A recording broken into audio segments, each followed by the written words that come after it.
John Simon, Tim Chifa bringing you the call. We apologize for the delay.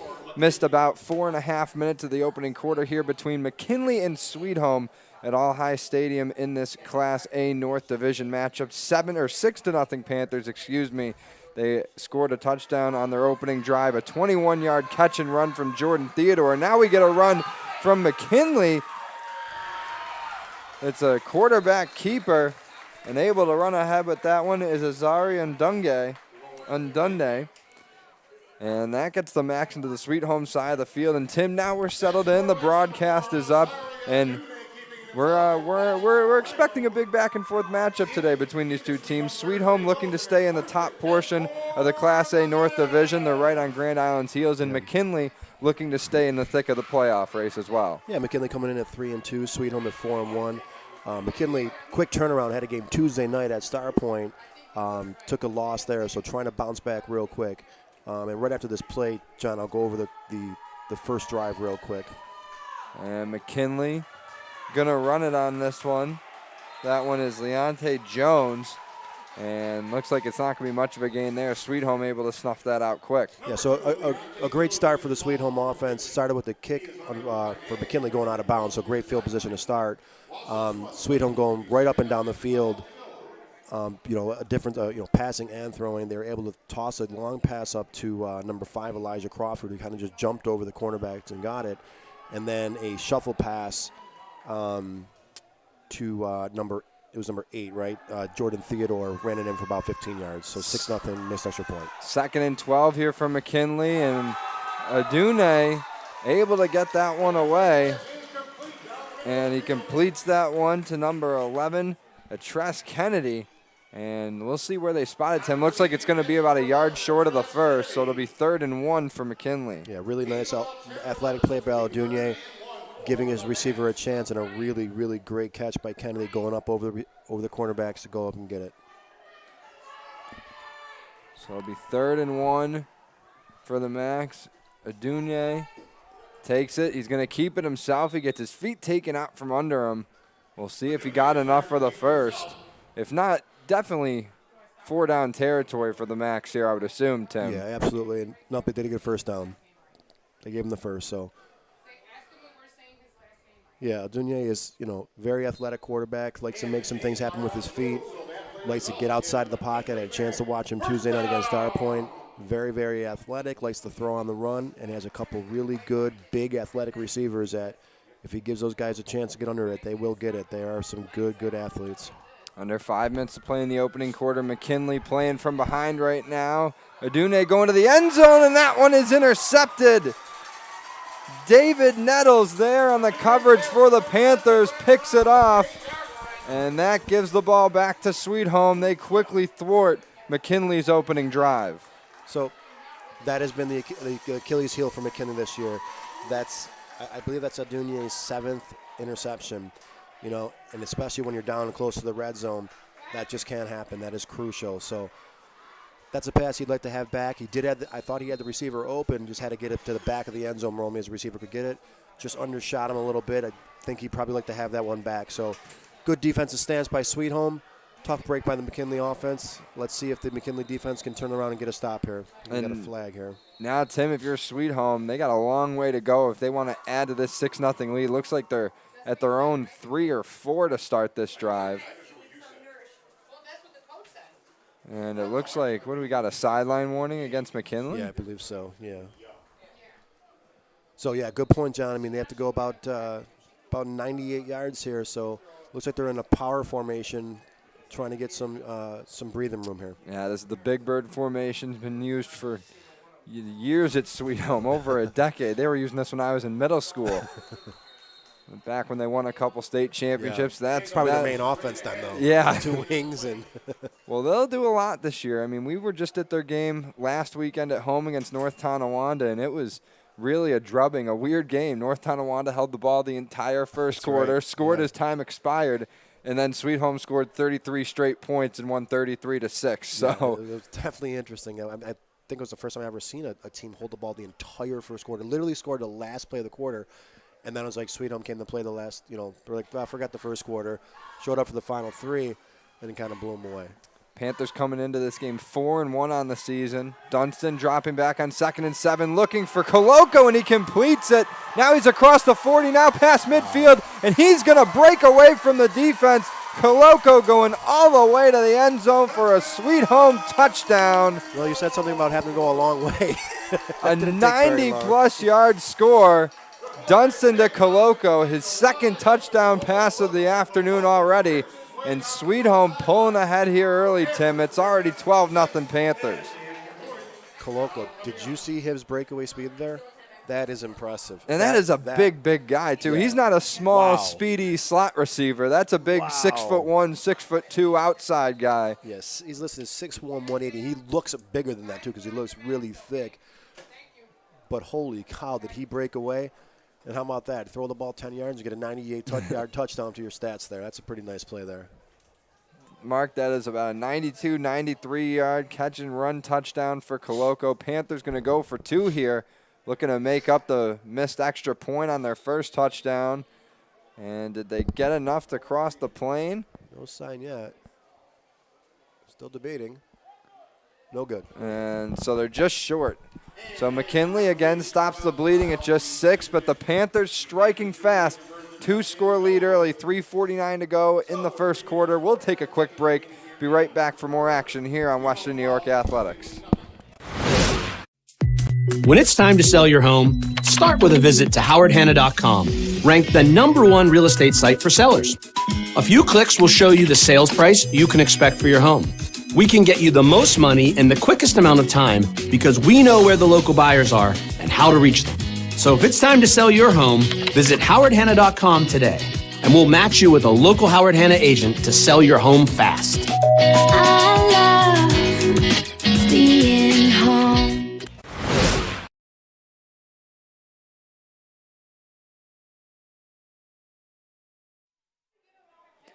Welcome back to Western New York Athletics, Saturday afternoon, Section 6 football.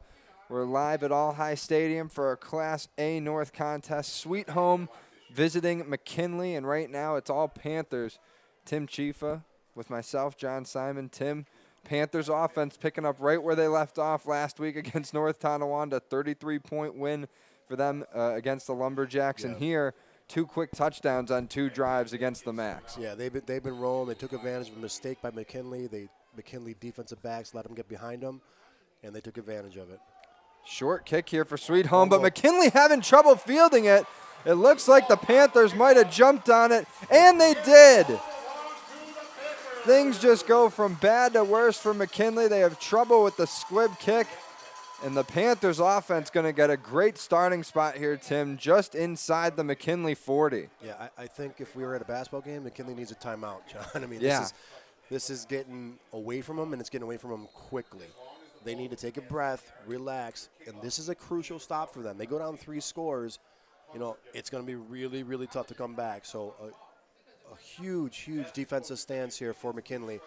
Got to try and get a stop, get the ball back, because you go down 3 scores in the first quarter. That's an uphill battle that not many teams can come back from. So Dunston in the offense, quickly back on the field for the Panthers. He's got 2 receivers to each side, and it looks like he's going to hand that one off to Fleming. Dyer Fleming, senior running back. Didn't see a lot of him last week against North Tonawanda, but he's one of the Panthers' top rushers. 41 carries, 288 yards for a 7-yard per carry average coming into this game, and 4 touchdowns. Yeah, I mean, we talk about a team that spreads the wealth. Yeah. That is an athletic team. I have listed here 10 different running backs or 10 different guys have gotten carries. I was a quarterback, so to be in there. But then I saw someone earlier got a carry too that wasn't even listed. Mm-hmm. So it's 11 different guys carry the ball. That means you have some athletes. Yeah. And you want to spread them out and get them the open field. But wow, that's some nice weapons to have there. And what was it last week? 3 or 4 different players scored for the Panthers in the win over North Tonawanda. Crawford had a 3-touchdown day, as we see Fleming get the pitch here on 2nd and 8. Might have gotten another yard on that run. Yeah, Crawford. You have Jordan Theodore, number 8, defense. I think had 2 interceptions, almost had a 3rd. Yep. He was all over the place. So, we talked about it the other day. They really have some athletes, and you get them in the open field. Like we saw what just Crawford, how his breakaway speed there. Mm-hmm. Good luck trying to stop those guys. You get them in the open field. So it looks like it's going to be 3rd and 6 for Sweet Home. Pitch outside to Fleming. He's going to run to the outside, has some space. A flag gets thrown. This may be coming back.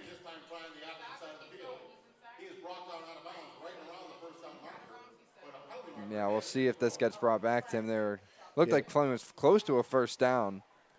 Yeah, flag thrown generally in the area of where a hold is.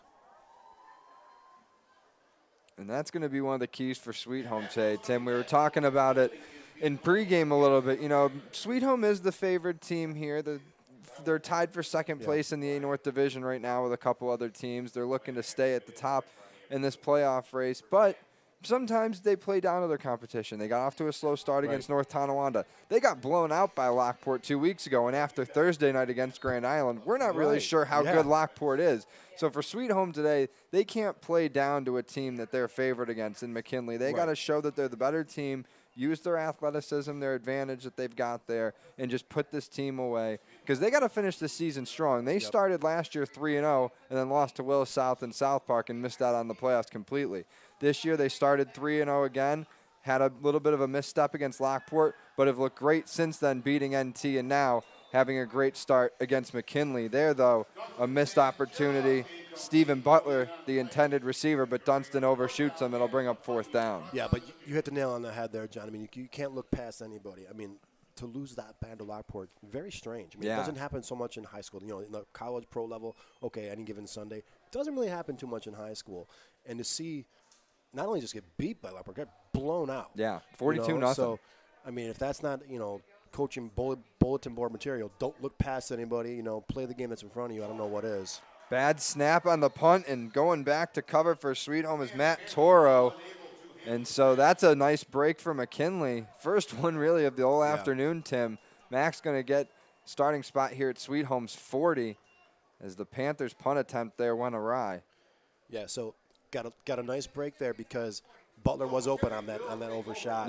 That Dunstan overshot him because that was another touchdown. Got a break there. Bad snap, so they got to take advantage of it. 12-0. Remember, this game get close. That's already 2 missed extra points that could come back if McKinley can get back in this game. And that's a big play for McKinley too, Tim, because that basically doesn't really negate the interception that was thrown earlier, but it kind of just gives them, it puts them back relatively in the same spot as they were before that happened. So they escaped that turnover without giving up any points. Now McKinley gonna run it. Looks like that's Hampton. And it looks like he might have gotten outside for a gain of 1. Let's see how generous the officials are feeling today spotting it. Looks like it'll actually be no gain. Yeah, really nice job by Theodore. We talked about him a few minutes ago. Kid's a great cornerback. Does a great job there, staying along the sideline, going parallel to the line of scrimmage, which was exactly what you're supposed to do there, stopping the runner in the backfield. Great job. Talked about Azaria Dune, junior quarterback for McKinley. And McKinley playing on short rest too, Tim. They took on Star Point in a makeup game just on Tuesday earlier this week. Dune swinging out that one for Hughes, but it was a little over his head.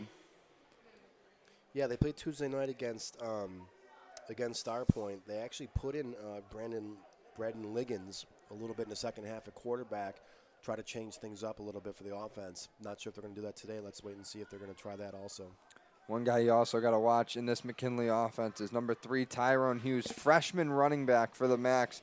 But, Tim, 5 touchdowns so far this season, over 450 rushing yards coming into this week. And he had a 4-touchdown game earlier this year against Ken Maurice. So just as a 9th grader, playing a big part for this Macs offense. Yeah, we talked about the athletes that Sweet Home has. Let's not forget, McKinley's got some athletes too. Oh, absolutely. They have some big receivers, some tall receivers. And you mentioned a freshman running back that's as good as anybody out here. Back when I was at Sweet Home a few years ago, and even in middle school, every year, Sweet Home versus McKinley, the game was always entertaining. No matter what each team was at in the standings, no matter where they were, no matter what the record was, who they had, game was always entertaining because both teams, as we've said, had a lot of speed, talent, athleticism. And that's what we got here today. Final minute and change here of the first quarter.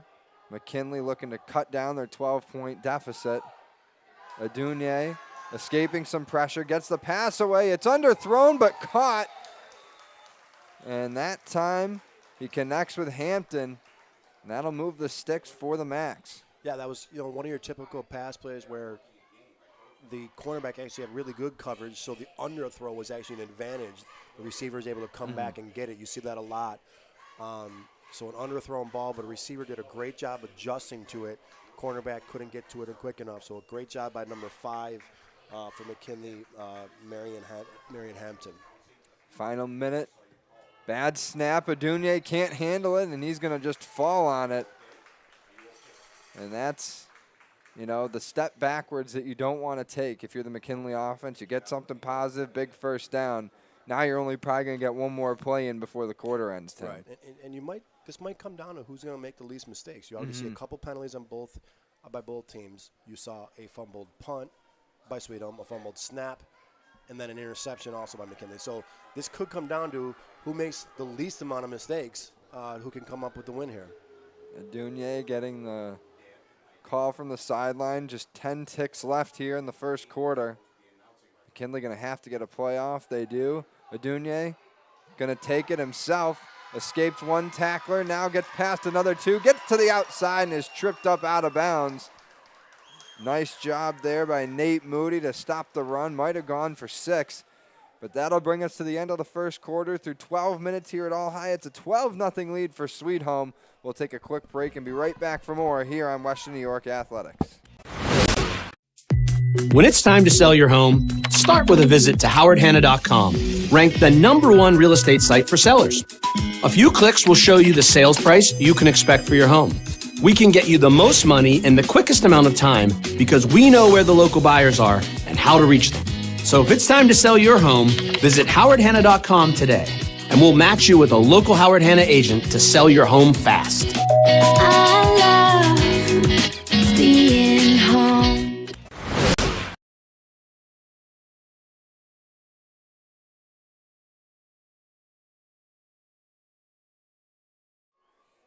Welcome back to Western New York Athletics. About to start the second quarter here between Sweet Home and McKinley. But before we do, we're going to go down to our sideline reporter for today, Joe Daniel. Joe, 12-0 lead for Sweet Home so far. What have you been seeing down on field level? Yeah, good start for Sweet Home on their first drive, going down the field, getting a touchdown run to make it 6-0. But the biggest play of that first quarter, a 97-yard touchdown pass to Kolasco off the interception from McKinley. McKinley's got 2 turnovers in this first quarter. They got to protect the ball better. They got a good chance to get a score here to cut it in half off the miscue on the special teams play. Feels like a must-score here early with a 12-0 deficit for McKinley. Back to you guys. Thanks very much, Joe. And, yeah, he said it, Tim. McKinley putting together a solid drive right now. Their last good one was thwarted with an interception by Sweet Home. But now they're right inside the Panther red zone looking to cut down this lead for Sweet Home. Adunye quickly trying to run away from pressure, but the Panthers play that one well, and they knock him down for a pretty big loss. Yeah, so you see the game plan, as far as McKinley for offensively, they want to get Adunye out in the open, okay? He's not the prototypical pocket passer, okay? He's an athlete playing quarterback, so they want to get him out in the open with a pass-run option. Maybe a little bit of maybe a little bit of mistake. They probably could have thrown that one away instead of taking the couple-yard loss. That'll come with experience.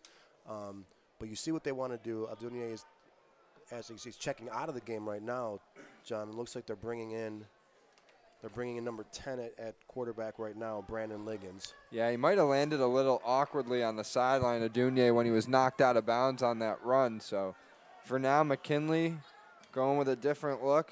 Liggins, the sophomore, in at quarterback. Big arm, though, on Liggins. He's a pocket passer, kind of the opposite of Adunye. And they go 4 wide here on Liggins' first play. He's going to go to the air, and that one just a little high for his intended receiver. Was looking for Kennedy. Yeah, so 2 different type of quarterbacks here. If Adunye, who was more of an athlete, very athletic, likes to get outside of the pocket, do a lot with his legs, and then the pocket passer, Brandon Liggins.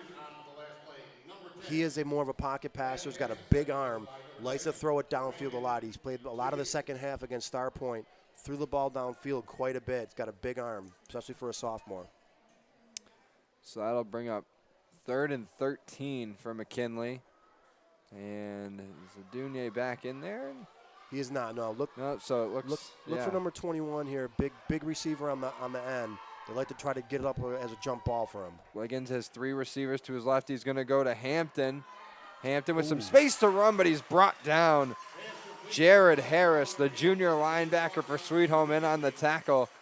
And that's another guy who makes big plays on both sides of the ball for the Panthers. Yeah. Scored a rushing touchdown last week against North Tonawanda, but he is featured heavily in the middle of that Panther defense. Yeah, he's definitely the leader of the defense, the middle backer. We talked a lot about him in the last game that we did, John, and what a great play. Maybe a touchdown saving tackle there. And it looks like we got a timeout on the field. It is McKinley that will call it there first. And it's 4th and 12. Not much of a kicking game for the Macs, I assume. So they're going to go for it here. Just to have to draw something up. Yeah. And worst comes to worst, Tim, maybe you don't get the first down, but if you get enough yards, you pin Sweet Home close to their 10, give them a big field to have to cover if they want to add to their lead. Right. So, I mean, worst case scenario, it's an incomplete pass. They have to go 80 yards. But I think I've seen this, McKinley in this position a few times last week. They like to throw it up, give their athletes a jump ball scenario, a 50-50 ball, they like to call that. Number 21 for McKinley, Kevin Borden, really big, 6'5" receiver. Give him a chance to go up and get it. He's a good athlete. You got a kid that can throw the ball really well right now, so look for him to get it in the corner of the end zone and try and give Borden a chance here. Less than a minute gone by here in the second quarter. Sweet Home got off to a fast start in this one. Captain opening drive with a 21-yard catch and run touchdown from Theodore. And then Coloco, as Joe Daniel mentioned a minute ago, the big 97-yard catch and run reception touchdown. So 4th and 12 for McKinley here. Liggins still in at quarterback for the Macs. Handles the low snap, steps up, throws to the left side. He's got a man open and he connects. So a nice play there. They use Borden as a decoy, and you see him run into the post, and he had a lot of the cornerbacks for Sweet Home went towards him, so it opened up the corner for the McKinley. So real nice execution there by Sweet Home. Yeah, and I believe that was Crawford that made the catch. I couldn't really see the number. Some of those numbers on the McKinley jerseys are hard to read. Does look from like this far away. Aldunier checked back in there, Jim. Yep. So 4 is back in the huddle. So look for him to do something with his legs here. They like to do the quarterback keepers here, keep it on the ground, and they're going a little bit of a power eye situation here. Yeah, he's got 2 backs behind him. They're on the Sweet Home 4. It's a low snap. Adunye able to handle it, but he's able to get away from the first defender. Now he's going to look to throw. He's got a man in the end zone, and it's knocked away. It was nearly caught by Kevin Borden, but in there for coverage was Nettles. Kind of the play we talked about a little while Moody. ago. Throw it up and let him go get him. I think he just waited a second too long, but definitely, from our view, probably should have had that one. Look like he lost it coming down maybe. Maybe as he was falling, slipped out of his hands. Well, that was Moody in there on the coverage for Sweet Home, and he's a 3-year starter in that defensive backfield for the Panthers. So that's a veteran play by him, and he prevents a touchdown. But, yeah, it looks like there's a flag thrown, too. And it's going to go against McKinley. And that's a legal man downfield, right? So that's going to back the Macs up. That's going to hurt them again, Tim. They've really, had chances here to cut into this deficit, but they just shoot themselves in the foot. Well, another fumbled snap right from the get-go, and that's going to throw the timing off of the whole play. I got to think that may have been a design run, and then he threw it at the last second. Because that's usually when you get illegal men downfield, when it's a run play and the quarterback just throws it up at the last second. Otherwise, they're staying home to pass block. So if it's a run play, you're going to get your lineman downfield a little bit. That's when you get an illegal man downfield. So, but again, we're going back go back to the basics. That's a second fumbled snap by McKinley. You can't do that on the 2-yard line. It's going to kill you. So brings up we got a penalty now, and you got a long way to go just to get in the end zone. So let's see if they can bounce back from that. So it'll be 2nd and goal from the 9 now for the Macs. Adunye's got 3 receivers lined up to his left side. One to his right. And we got some movement. Good job. Good job by McKinley. Good job by McKinley being disciplined. Get the 5 yards back by going on a hard count. They haven't gone on 2, I don't think, once today. So Sweet Home's going to jump on that a little. They're going to be a little aggressive. Good hard count by the quarterback, I think. Yeah, I was going to say, they're talking this over longer than I anticipated. And I was wrong. And I thought it was a Sweet Home jump too. I didn't see McKinley jump at all. I thought they did a good job of standing still. Obviously, maybe someone twitched that we didn't see it. Right. But I like the idea that McKinley tried to get the yards back, kind of a cheap way. But they've been going on one every time. And it looks like they're switching quarterbacks again. Yeah. Adunia, I think, was coming back from the sideline. Actually. Well, they do list Liggins. Oh, no, he's only listed as a quarterback as well. I thought they had him listed as a wide receiver, so this is interesting. Yeah. Adunia's lined up. At a receiver. And they've got Liggins out there as well. So they're going in a wildcat formation here, it looks like. Looks like Jahud Martin, 18, is out there. And that's knocked away. The ball's loose. McKinley says they've got it. And that was Coloco in there to knock the ball free for the Panthers. And this is just really going sour for McKinley quick. They were at the 4 just a moment ago. Right. Tough play, and you bring in a quarterback, not a lot of experience. Mistakes are bound to happen. But it looked like they moved Aldonia to receiver that time. He was actually out going to get a pass, but now he's back at quarterback now. Yeah, McKinley really moving guys around, giving different looks. I go back to Borden soon. He's a big receiver, and he's got about 3-4 inches on any cornerback that plays against him. Yeah, Borden's on the far right side, the bottom of your screen. Now he's got 5 wide. 3rd and 19, or 2nd and 19, excuse me. Adunia is going to escape pressure, but now he's not going to. Driven deep into the turf there by Harris. And that's just more loss of yards for the Macs. Sweet Home defense really pushing them back. Wow, what a change of events in the last 3 minutes here, John. I mean, we went from being on the 1 or 2 yard line, having a chance to make it a 1-score game, to now a 3rd and forever from the 30-yard line. It's 3rd and goal, actually, isn't it? 3rd and goal from the 30. From the 30. That's the thing. Unless you score, there's no way to salvage this drive if you're the Macs. Exactly. You're not going to punt. Imagine punting on a 4th and goal situation, no matter where you're from. Yeah, I mean, I think you try maybe a screen or something like that, try to get maybe 10, 15 yards of it back, and then give yourself a chance to throw it up in the end zone. I don't think you try to get all 30 yards here. Unless you're going to, just plan on throwing up 2 Hail Marys to the end zone. Well, they might go for the Hail Mary here. 5 wide for Adunia. He's going to go deep down the left side. It looks like it's underthrown and it's picked off. Jordan Theodore there for the interception. And he gets tackled around the 25. Sweet Home's defense forces another turnover and gets the ball back. Well, there's our guy again, Jordan Theodore. He's all over the place defensively. He's the leader of the defensive backs. He got beat a little bit on the last possession on the underthrow, so got it back right there. Good way to get it back. But, again, really rough 3 minutes there for McKinley because they were just about to go in and make it a 1-score game, and then it was mistake after mistake after mistake, and you keep shooting yourself in the foot. You can't do that. You can't do that against a team like Sweet Home with this much firepower offensively. So they start this drive at their own 26 after the 2nd interception by the Panther defense. Today they're going to go to Crawford on the reverse here, and he's got room to run. Cut back to the inside, gets across the 40, and brought down around the 45. Elijah Crawford, first time we've called his name this afternoon, although he made a big play.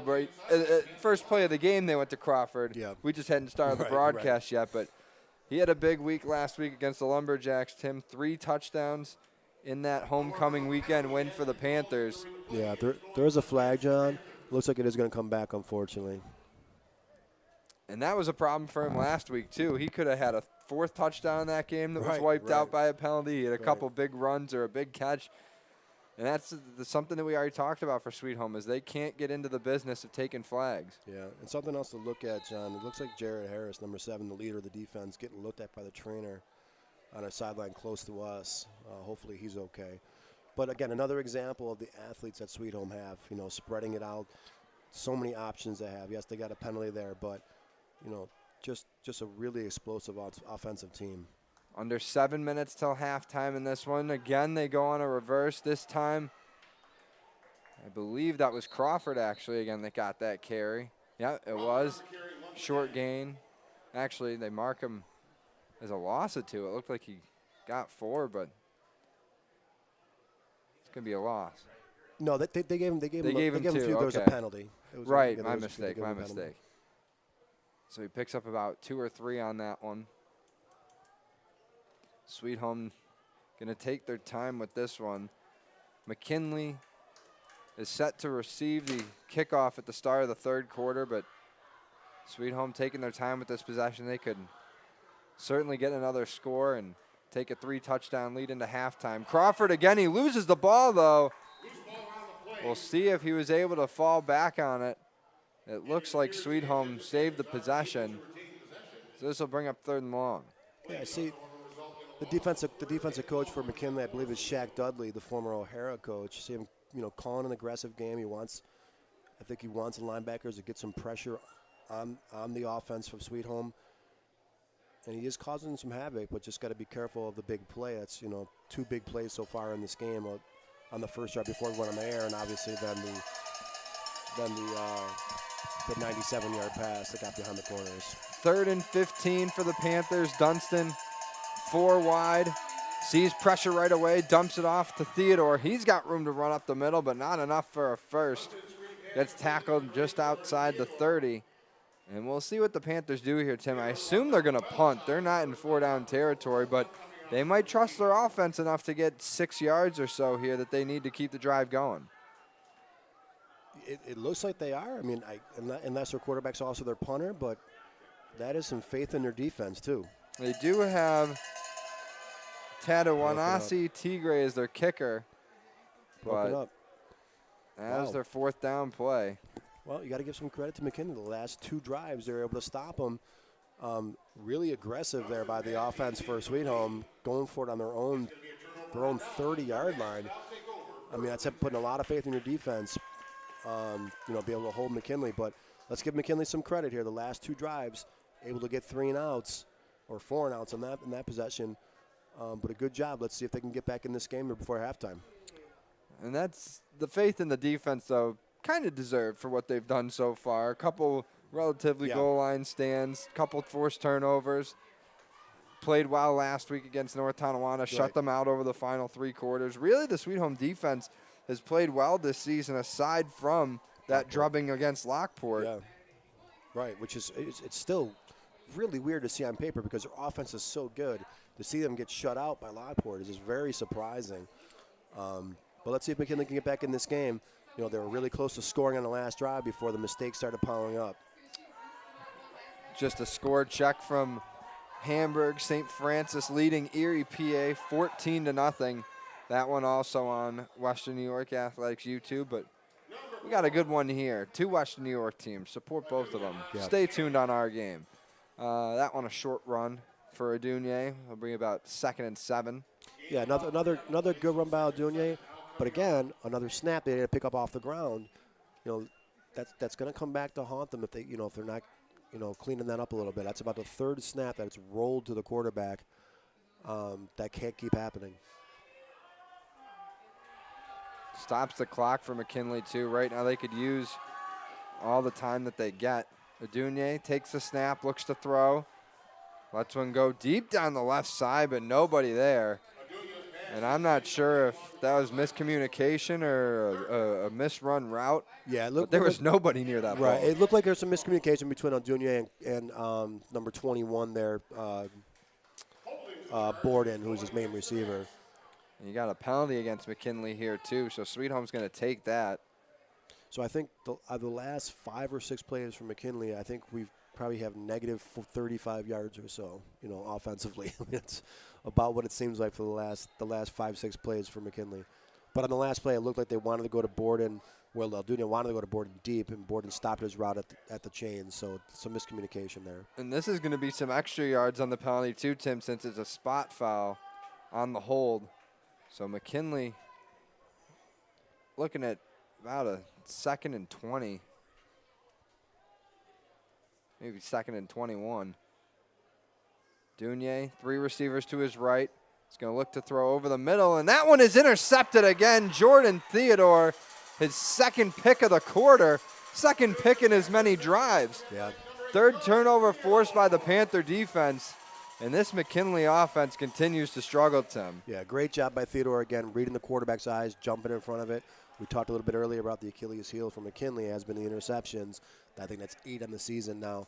But again, for McKinley, I know 2nd and a mile, but I don't think you can just abandon the run, because I don't think your offense is explosive enough to go completely 70-80% throwing the ball. The last couple drives, they have just completely abandoned the run, and it's been penalty mistake. You just can't keep making these mistakes against this good of an offense with Sweet Home. Timeout called by McKinley. Gonna try and get the Macs a little composed over there, try and stop the bleeding a little bit. 12-0 lead for Sweet Home. 4:33 to go in the half. We'll take a quick break. Be right back for more here on Western New York Athletics. Paul Wolf Agency, how can I help? I got a problem. I got a big problem. The house flooded overnight, everything's destroyed, and I don't know what to do. You can relax. The wolf is on his way.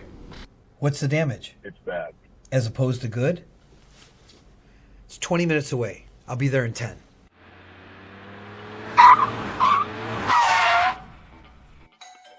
You're Teddy? Yes, sir. I'm Paul Wolf. I solve problems. Oh, good, because I got a big one in here. May I come in? Absolutely.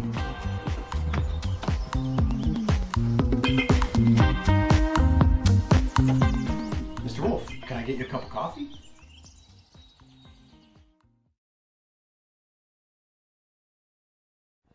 Welcome back to Western New York Athletics. 4:33 to go until halftime between Sweet Home and McKinley. Panthers with the ball at their own 30 as they just got their 3rd forced turnover of the afternoon already. Jordan Theodore with his 2nd pick. And now he's going to get a pitch on 1st and 10. Makes a nice cut to pick up a few yards. And, Tim, I wonder if Sweet Home's going to elect to start doing that now. They've been pretty balanced to start this game. But they just keep getting offensive possessions, and Dunston doesn't want to tire his arm out. I feel like they should start running the ball a little bit more here. Right, run the ball back. When they're going back to the offense, you mentioned your favorite offense, the Big Bird. Big Bird offense. Oh, yeah. But that offense also scored a 97-yard touchdown the last time they ran it. So not really surprised they're going back to it. But what a weapon to have with Theodore, right? I mean, great cornerback. I mean, that's 4 picks we've seen him have in the last 2 games, and now he's running the ball on offense too. They fake the pitch to him here. They're going to give it to Moody instead. And now he's got some room to run, crossing midfield, now over the 40, the 30, breaking away from the defense. Moody's going to take it all the way for the score. The Panthers pouring it on here in the first half, their 3rd touchdown of the game. And it's an 18-0 lead here on that big run by Moody. Yeah, just big play after big play for the offense of Sweet Home. A misdirection that got a lot of the defenders off guard on the fake pitch to Theodore, an inside handoff to Moody, and, man, did he turn the corner and put the Jets on. It's about a 67-yard touchdown run for Moody. You want the Sweet Home players on your fantasy team this week, John. Yeah. They're just lighting it up out of an offense that's supposed to get 2 yards a pop out of the Big Bird, but a 97-yard touchdown pass out of that offense and then a 67-yard run out of that offense. But we keep mentioning the athletes from Sweet Home, getting the ball in open space, and they put the Jets on. Now Dunston looking to throw it. He finds Fleming, and he'll walk into the corner of the end zone for the successful 2-point conversion. 2 more on the board for the Panthers, and they stretch the lead to 20-0. And, Tim, we mentioned how deep this Sweet Home Panthers team is when it comes to talent on offense. Nate Moody coming into today, 2 carries for 4 yards, no touchdowns. How's that now? Gets 67 on that 1 touch right there, his first score of the year. And a big one for Sweet Home. I mean, we talk about it, Tim, putting faith in your defense. I mean, right now, you got to think with how they're playing, no matter what the offense does, Sweet Home's defense could probably win them the game today. Yeah, I mean, I think that's why you're going for it on your own 30-yard line, right? I Right. mean, you have that much trust in your defense. But again, McKinley, they weren't out of this game. It was 12-0. They had the ball on the 2-yard line, went backwards almost 30 yards. Then they get a stop because Sweet Home went for it on fourth from their own 30, and again can't get the ball moving offensively.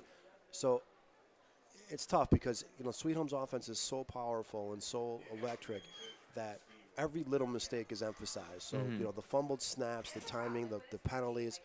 You just can't do it against a team that is just this good offensively because you got to keep them off the field, and you can't just let them pick and choose whatever they want to do. I mean, at 20-0, they're going to throw, they're going to run. It's fun time for Sweet Home's offense now. And for a team that is in the thick of a playoff race right now in A North, it's another squib kick. McKinley just going to fall on that as they lost a kickoff earlier in this game. Right. Tim fumbled a return, and Sweet Home recovered, so they got to be careful even on those. Yeah. But for this Sweet Home team, like we said, shut out by Lockport 2 weeks ago, snapped the Panthers' 3-game win streak to start the season. It's their only loss this fall. But this offense, with what they did, is we got a timeout called by Sweet Home. What this offense did last week against North Tonawanda and what they're doing today, yes, McKinley and North Tonawanda may not be playoff teams from the A North Division, but what this offense is doing, how they've regained themselves after the shutout to Lockport, that has to be reassuring for this Panthers group. Yeah, and they're definitely coming into their own at the right time, right? Yeah. So even going back before the 42-0 loss, they beat Cameron West, but they had 2 block punts for touchdowns. So that means their offense was struggling then, too. So you have a struggled offense against Cameron West, struggled offense against Lockport, and then, boom, you just started hitting on all cylinders, and it couldn't be at a more perfect time, right? So right now, I mean, their offense looks unstoppable. And, going into a week where you got, St. Joe's, having a down year, and then the big game against Grand Island. So, it seems like you're hitting on all cylinders at the right time. And Sweet Home is tied right now with Kenmore West and Star Point, 3-way tie for second place in A North. And so, Tim, like I said, if the Panthers, assuming the score holds up or they pull away here, they win this game today, no matter what happens against St. Joe's, they're in line to get a shot at first place against Grand Island in that regular season finale, Week 8. Yeah, and that should be a fun game because Grand Island also hitting on all cylinders. Talking about a team that's playing real well right now. Yeah, they just crushed Lockport Thursday night, 43-12. I was at that game. They were similar to this Sweet Home team, scoring on every possession virtually, forcing turnovers, playing a very balanced attack, good rushing, good passing. Yep. A lot of good senior leadership from Grand Island. Yeah. I was at the game 2 weeks ago against Star Point. Star Point came in undefeated, and the game was over before it even started. First play from scrimmage, a 68-yard touchdown, and they never looked back. So, and I think their only loss is, I believe, to a really good Orchard Park team. Yep. So, we got some really, really good teams going to be, playing for that trip to the Ralph. So it's going to be fun. 3rd and 10 here for McKinley. It looks like they've got Liggins back in at quarterback. He looks to throw that one, and that one is over the head of Borden. It's picked off, but flags are thrown. Crawford's going to take it back for a score, but I think it's going to stand. Yeah, I was going to say, I think they're going to call pass interference there. Yeah, look like the cornerback pushed the receiver for McKinley right as the ball was thrown. So I believe that should come back if we saw it correctly, right? Yeah, they were looking for Borden. Hard to miss a 6'6" receiver with a high pass, so I think you'd have to realize he was interfered with a little bit there. Yeah. But again, it's I mentioned that they brought in Liggins last week or Tuesday. Looks like that is the game plan. They're playing both quarterbacks. Sometimes they're both on the field, and a doing game will go to receiver sometimes. But they definitely want to get that sophomore some reps here. So that seems to be part of the plan. And not a bad thing. Keeps the defense on their toes, makes them have to game plan for different guys. Yeah, and again, I think it's 2 different types of quarterbacks too. You have Adunier is definitely the more athletic quarterback. Likes to get with a run pass option and get outside the tackles and run. And you have your traditional pocket passer with Liggins there. So that pass interference penalty moves McKinley up to their own 44. It'll be 1st and 10. 2:46 to go until halftime in this one. Liggins fakes the handoff. He's going to keep it himself. And he's able to run through the pack and gets a nice gain, still keeping the wheels turning and gets the first down. Looks like there's a flag thrown as well. And what a gutsy run there by the sophomore quarterback, trying to spark some fire in his offense. Yeah, got a good run there. Possibly a face mask I may have saw there, John, but I'm not positive. Or a hit to the head maybe. But you see the legs on that sophomore. He got some tree trunks for legs. I mean, that's a big. I mean, he's small, he's short, but he is stocky. He got some strong legs, and you just saw him there. And it looks like they're going to get Sweet on the tack on another defensive penalty, tack on some more yards. So crucial drive here for McKinley. You know, if they can get a score before half, I believe they get the ball to start the third quarter. Yeah, too, they sure do. That would be a big swing for the Macs. And for this Sweet Home defense, you just got to stay disciplined here, Tim. You played a great first half here. You forced 3 turnovers, helped your offense get more points, made a couple goal line stands, and just don't want to take penalties like that. Give free yards to McKinley. Give them extra opportunities to get back into this one. Exactly. You got a chance to put this thing away before halftime even if you get a stop here. Liggins waiting for the snap, gets it, hands it off. And I believe that's Hampton. And that's ahead for about 4 or 5 yards. Final 2 minutes of the first half. They're keeping Dunya out as a wide receiver, far side to near us. You know, don't look for a receiver pass type of play at some point or a reverse pass. That happens a lot when you have receivers at quarterback, quarterbacks at receiver. That's a type of play too, where if you're McKinley, you do something like that and it's successful, might get the juices flowing on the sideline, get a little bit more confidence and still back into the guys. Might catch Sweet Home a little off guard. Just might be, the little push that you need to get your team back into this one. But McKinley running short on time here. 1:15 and counting in the half. They run it. That one is Hughes, the freshman phenom, and he spins ahead for a first down. And sometimes, plays like that, John, they also work because you have the cornerbacks for the defensive backs for Sweet Home. They're about as aggressive as you can be. They are trying to get every ball, and there's already been 2 interceptions today, so they're or 3 interceptions actually. Is it 2 or 3? Three interceptions. Yeah. So their eyes are just lit up right now. They they're seeing it. They actually all had one called back too a little while ago. So sometimes you want to try to get use that to your advantage a little bit if you're the offense. Maybe like a pump and go type thing. Get them and get behind them. Well, we're down to the final 40 seconds of the half. McKinley going to have to take some looks at the end zone here. Liggins going up top, and that one is knocked away.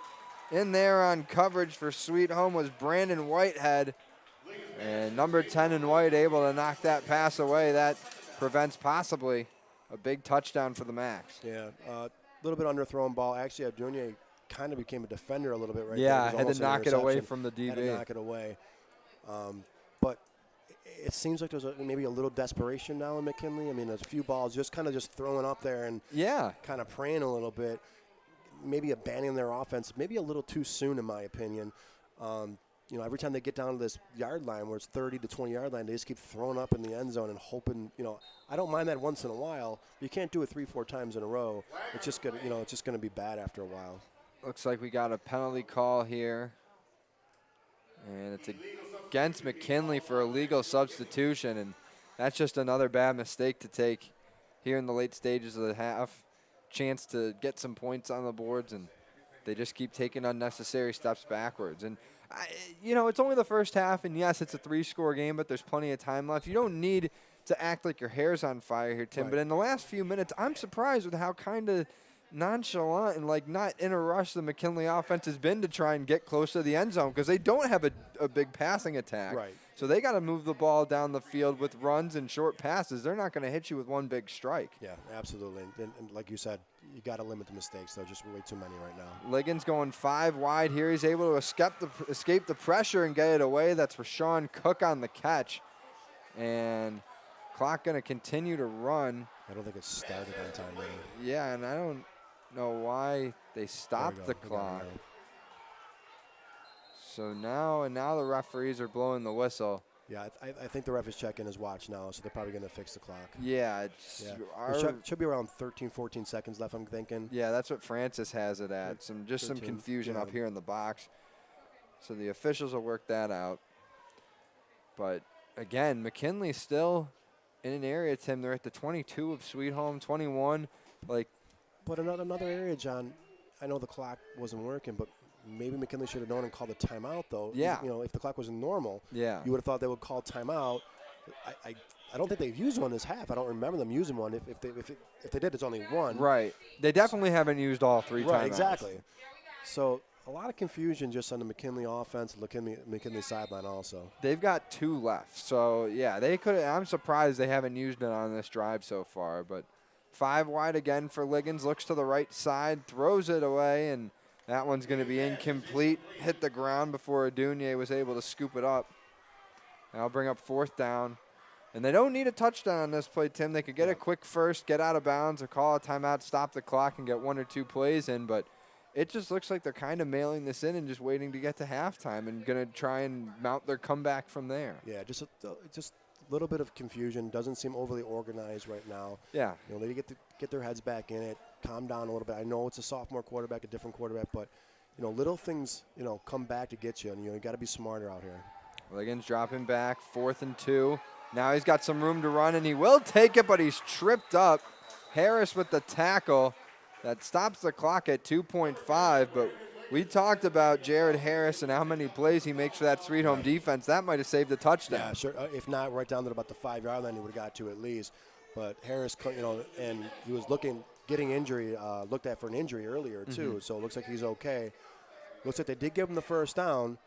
So 2 seconds left. You know, 1 play to the end zone. Yeah, got to to be your big receiver, right? And the other thing too, I was going to mention, Tim, is that you look at Harris, that play that he made. McKinley's got to kind of actually be happy that he made that tackle where he did, because let's say Liggins gets past Harris, those the play 2.5 seconds run out, but he's short of the goal line. Yes. So, and they put a little bit of time back up on the clock now too. So, yeah, it's a great point, because if he would have kept running and he doesn't get in, maybe the clock runs out. So a little bit of a little silver lining there for McKinley. So 4 seconds left, probably still the only 1 play. Yeah. You know, if I'm McKinley, I'm looking for Borden. I mean, he's 6'5". Yeah. You know, he basically had a touchdown on the last drive, just couldn't come down with it. The last second was, dropped it, but he's by himself on the top, on the far left side. Another quick update from the St. Francis game. Red Raiders leading Erie, PA 21-0 with about 8 minutes to play in that one. So Red Raiders looking to get another win over an out-of-state opponent. McKinley, 4 seconds left, 1st and 10 here. Liggins going to the end zone, and that's a touchdown. Shamonte Griffin with the touchdown grab, and the Macs are on the board as the first half comes to an end. They are just down 14 now with that touchdown score. Yeah, it's a great play by the sophomore quarterback, standing in the pocket, took a hit on the play, found number 15 on the post pattern, Griffin.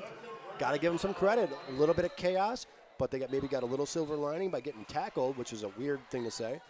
But 20-6, got a chance to tack on 2 more, and then you get the ball, start the 3rd quarter. Got a new life now, right? Got a new life. And more importantly, keeping that Sweet Home offense off the field as long as possible.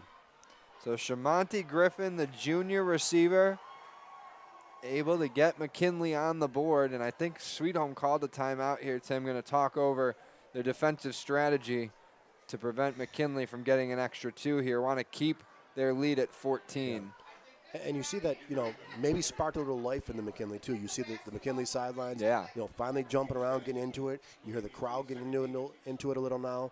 So, and let's not forget, they get the ball to start the 3rd quarter. They're going to have to be careful. We know Sweet Home Squib is going to squib kick them now. One already. So, but, again, you gave yourself a chance now, right? Yeah, it's a good 2 for 1. You're back in the game.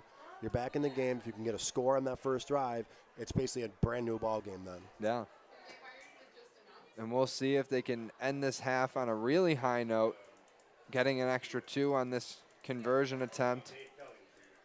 And I think you can go back to, John, they made some mistakes. It went backwards, a little bit of chaos. But sometimes really good plays, really good athletes can overcome that. You know, and you have a solid sophomore quarterback who's got a big arm and some good athlete receivers.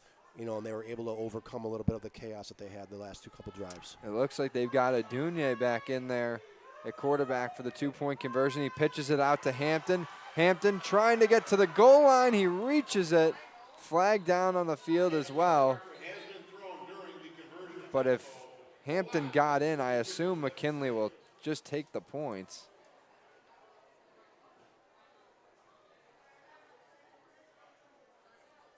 And it's a hold against McKinley.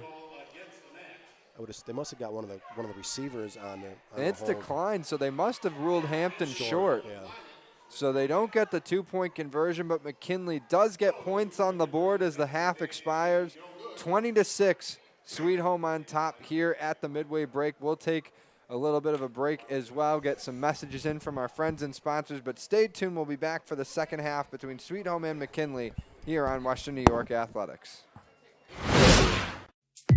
When it's time to sell your home, start with a visit to howardhanna.com, ranked the #1 real estate site for sellers. A few clicks will show you the sales price you can expect for your home. We can get you the most money in the quickest amount of time because we know where the local buyers are and how to reach them. So if it's time to sell your home, visit howardhanna.com today, and we'll match you with a local Howard Hanna agent to sell your home fast. I love being home. If you've been injured in an auto accident, large or small, call 681-4088. RES Physical Medicine and Rehab right away. If you are in pain or just sore, don't take chances. Call RES today and take advantage of their 24 to 48-hour appointment pledge. With no copays, RES will help navigate the confusing world of no-fault insurance with you, so you can concentrate on getting better. 681-4088. RES Physical Medicine and Rehab. The most important call you can make after an auto accident.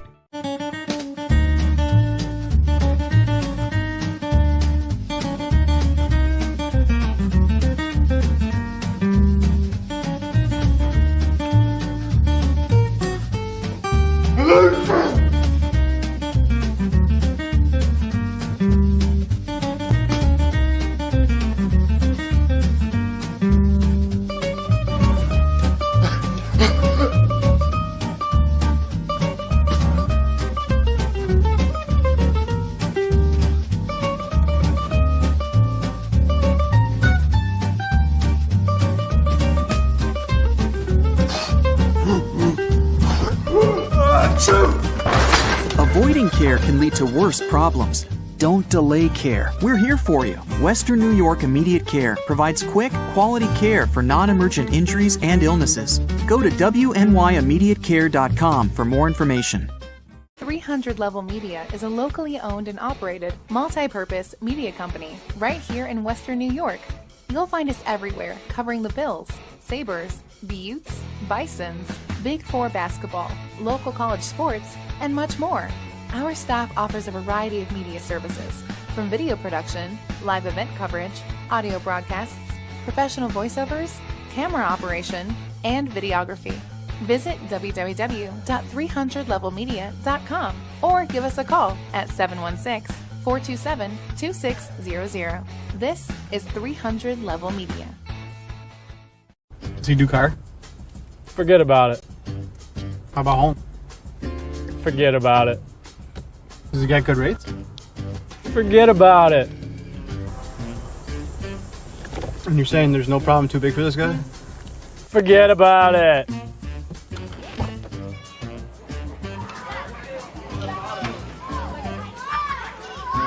Paul, this is Johnny, the guy we've been talking about. Johnny, Paul Wolf. Mr. Wolf, it's nice to meet you. Thank you for the invite. Not a problem. It's Paul, not Mr. Wolf. Oh, sorry, Paul. Johnny, forget about it. For all your insurance needs, call 835-WOLF. And... Why do you exercise? To look better? To feel better? To drop a few pounds? To train for an event? To defy age? or to keep your ability to say yes to the things you love to do. Whatever motivates you, G&G Fitness Equipment is here to get you there. Treadmills, ellipticals, rowers, bikes, home gyms, and accessories. We'll pair you with the right equipment, teach you how to use it, and be there every step of your fitness journey. G&G Fitness. Your goal is our goal. Logistics Plus is a global transportation provider headquartered in Erie, PA, with locations worldwide, including right here in Western New York. Logistics Plus is consistently recognized as a fast-growing transportation and logistics company, great supply chain partner, top freight broker, leading project cargo manager, and a great place to work. With a strong passion for excellence, our 500-plus employees put the plus in logistics. Call our Buffalo office today for an efficient, personal approach for all of your transportation needs.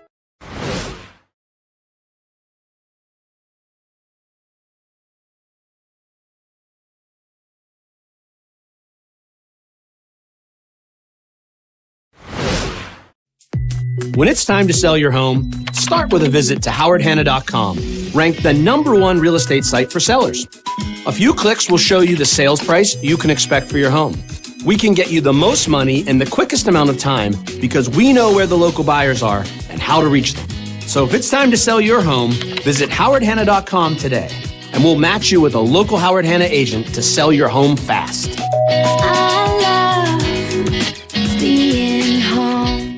If you've been injured in an auto accident, large or small, call 681-4088. RES Physical Medicine and Rehab right away. If you are in pain or just sore, don't take chances. Call RES today and take advantage of their 24 to 48-hour appointment pledge. With no copays, RES will help navigate the confusing world of no-fault insurance with you, so you can concentrate on getting better. 681-4088. RES Physical Medicine and Rehab. The most important call you can make after an auto accident.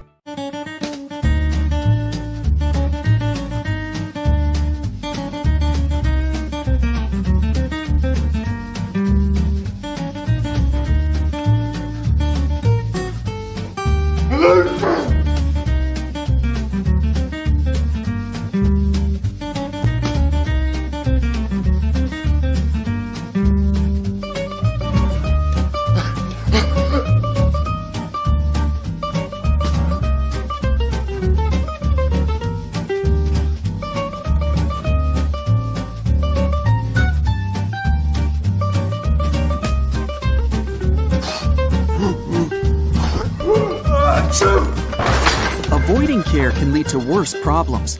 Don't delay care. We're here for you. Western New York Immediate Care provides quick, quality care for non-emergent injuries and illnesses. Go to wnyimmediatecare.com for more information. Does he do car? Forget about it. How about home? Forget about it. Does he get good rates? Forget about it. And you're saying there's no problem too big for this guy? Forget about it.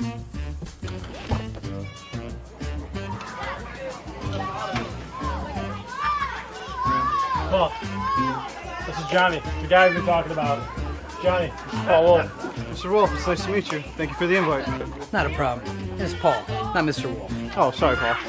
Johnny, forget about it.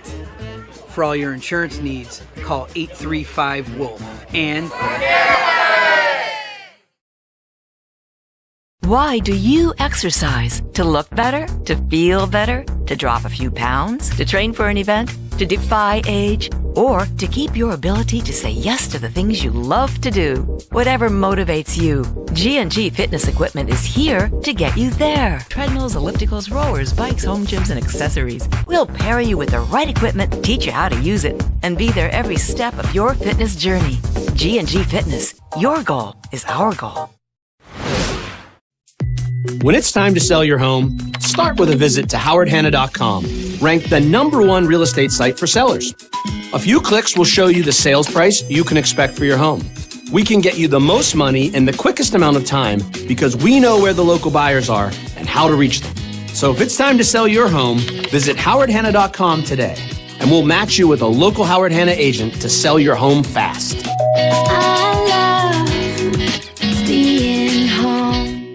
If you've been injured in an auto accident, large or small, call 681-4088. RES Physical Medicine and Rehab right away. If you are in pain or just sore, don't take chances. Call RES today and take advantage of their 24 to 48-hour appointment pledge. With no copays, RES will help navigate the confusing world of no-fault insurance with you, so you can concentrate on getting better. 681-4088. RES Physical Medicine and Rehab. The most important call you can make after an auto accident.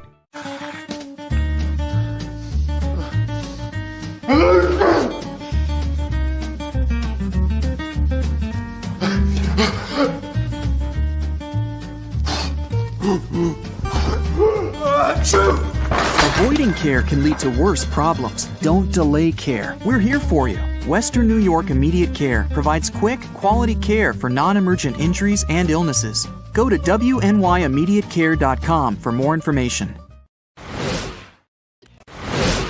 Does he do car? Forget about it. How about home? Forget about it. Does he get good rates? Forget about it. And you're saying there's no problem too big for this guy? Forget about it.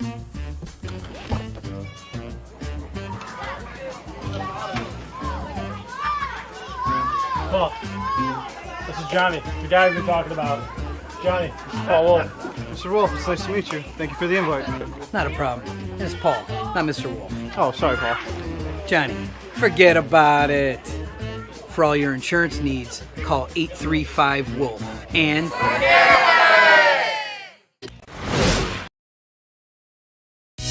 When you're ready to buy a home, start your search at howardhanna.com. You'll be the first to see new listings, find similar properties, and connect with a local Howard Hanna agent. Get started today at howardhanna.com. Being home.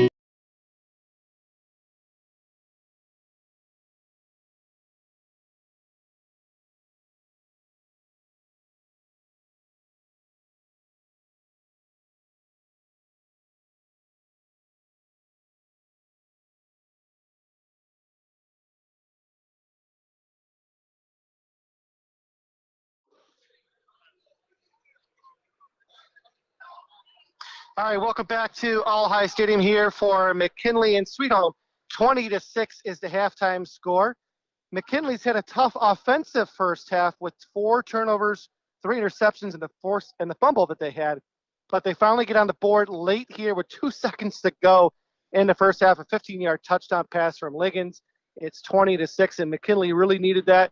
It's been a tough day for McKinley on offense as they've been just hounded by the Sweet Home defense.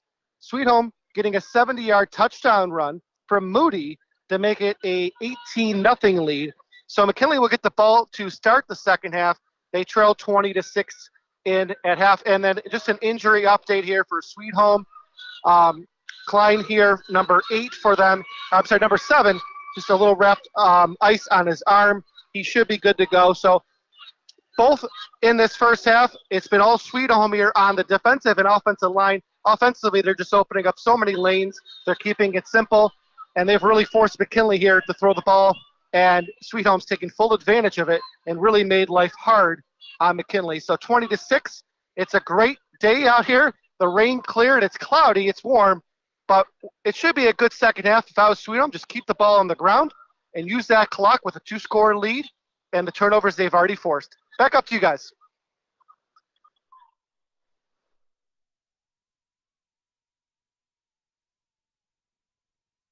When it's time to sell your home, start with a visit to howardhanna.com. Ranked the #1 real estate site for sellers, we can get you the most money in the quickest amount of time because we know where the local buyers are and how to reach them. Get started today at howardhanna.com. And we're back here on WesternNewYorkAthletics.com. You heard from Joe Daniel a minute ago down on the sidelines, just about ready for the start of the second half between McKinley and Sweet Home. The visiting Panthers on top in this one, 20-6. John Simon here alongside Tim Chifa. And we heard Joe say it a minute ago, if he was Sweet Home, he would just run the ball in the second half here, control the clock, and get out of here with a win. But first, they got to stop McKinley on this opening drive. But we also talked about it. McKinley going to have to be careful on the kickoff They already coughed right. up the ball once, fumbled the kickoff return. They're going to have to be careful on this one, make sure Sweet Home doesn't catch them sleeping again. Yeah, absolutely. Got to start with the basics. Talked about a couple fumbled snaps that hit the ground on the way back, a fumbled kickoff, some interceptions. So we got to go back to the basics a little bit if you're McKinley. Limit the penalties, limit the mistakes, and you're not out of it. Okay, you're not out of it. It's a 2-score game. I think it's really important for McKinley not to completely abandon the run, though. Okay, the last few drives, it's been about 80-90% passing. I just think that Sweet Home's offense is too good to let them get back on the field, just constantly. I just think they're going to score at will at sometimes. That was the problem, for a while. So I think it's really important for McKinley to, go back to the game plan where you're going to have a balance of run, pass, because I think we mentioned a few times, the Achilles heel of this McKinley offense has been interceptions. I think they have 3 already today. Yep. 1 called back. So, got to limit the mistakes, but go back to the basics, run the ball, get the ball to your athletes. They have some, really good freshman running back. Give them a chance to run the ball and fight and crawl their way back into this game, but got to limit the mistakes. Yeah, the mistakes are key. 4 turnovers in total for McKinley, 3 interceptions and a fumble on the kick return back in the second quarter. And Sweet Home kicking it away here. They don't squib it. It's a high one fielded right at the 35. And McKinley going to get a short return. They'll start this drive at about the 40. And we'll see what the Macs do at quarterback. They started out with Azari Adunya, and then they went towards Brandon Liggins at the end of the second quarter. He got them into the end zone, was able to connect with Shamonte Griffin for a touchdown. But, we'll see what they elect to do. Neither way was perfect. John, we the last minute or so, we kind of mentioned all the mistakes that McKinley made with the three interceptions, 1 turnover on the kickoff. All that being said, you're down 2 scores. Yeah, that's it. So you got to give their defense a little bit of credit, right? Because outside of the 2 big plays, a 97-yard pass or a 95-yard touchdown pass and a 67-yard touchdown run, outside of those 2 big plays, the first drive was a nice drive for Sweet Home, 1 downfield. Outside of those 2 plays, you've held them. So you have all those mistakes, and you're only down 2 scores. It could be a lot worse. So it looks like the sophomore Liggins remains under center for McKinley. Hovers in the shotgun here. And he's going to run it right away on 1st and 10.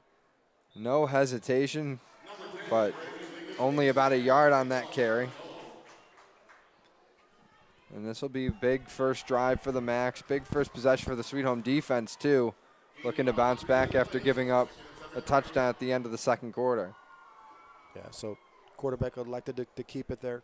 I don't know if it's the smartest play in the world to run right at Jared Harris. I probably would avoid him as much as possible. I know if I'm playing quarterback, I'm looking for him. I'm going the other way. It's a big kid that hits pretty hard, and he's all over the place, so I'd prefer to go the other way. But, again, it kind of shows the difference in quarterbacks where when you have a Dunye in there, he likes to get outside right away, and you see that the first instinct for Liggins is to step up in the pocket. So even if it's a run, he's going up the middle as opposed to going to the outside. So just a little bit of the instinct difference for the quarterbacks. Gain of 3 for Liggins on that run. This time he's going to hand it off. And I believe that was Hughes, but not much of a gain. Actually, it's going to be a loss of about a yard.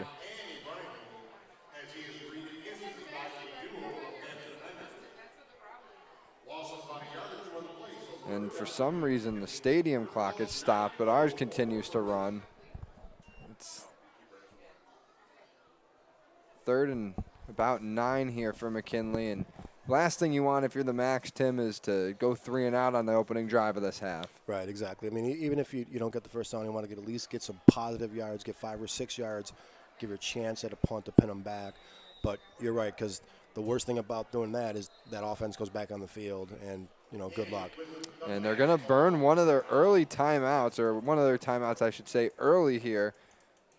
10:28 on the clock. I think it's around 10:04, though. That's where ours is stopped at. Yeah. So and McKinley can talk things over here. This is a big decision for them to make. Exactly. And, it kind of shows how big the play is if you're taking a timeout already. You're taking a timeout the 3rd play of the 3rd quarter.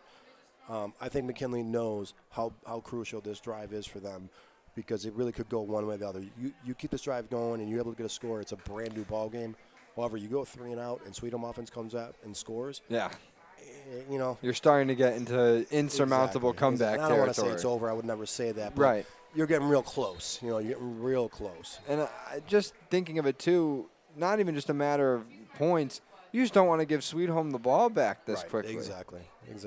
You just want to keep that offense off the field a little bit longer. But 3rd and 9 for McKinley coming out of the timeout. They're at their own 40. Or their own 41, excuse me.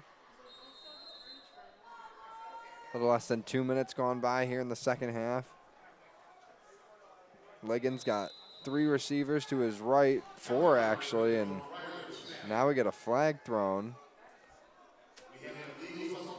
That just it can't happen coming out of a timeout. Yeah. You know, you can't do things like coming out of that. You're already pinned back at a 3rd and 9.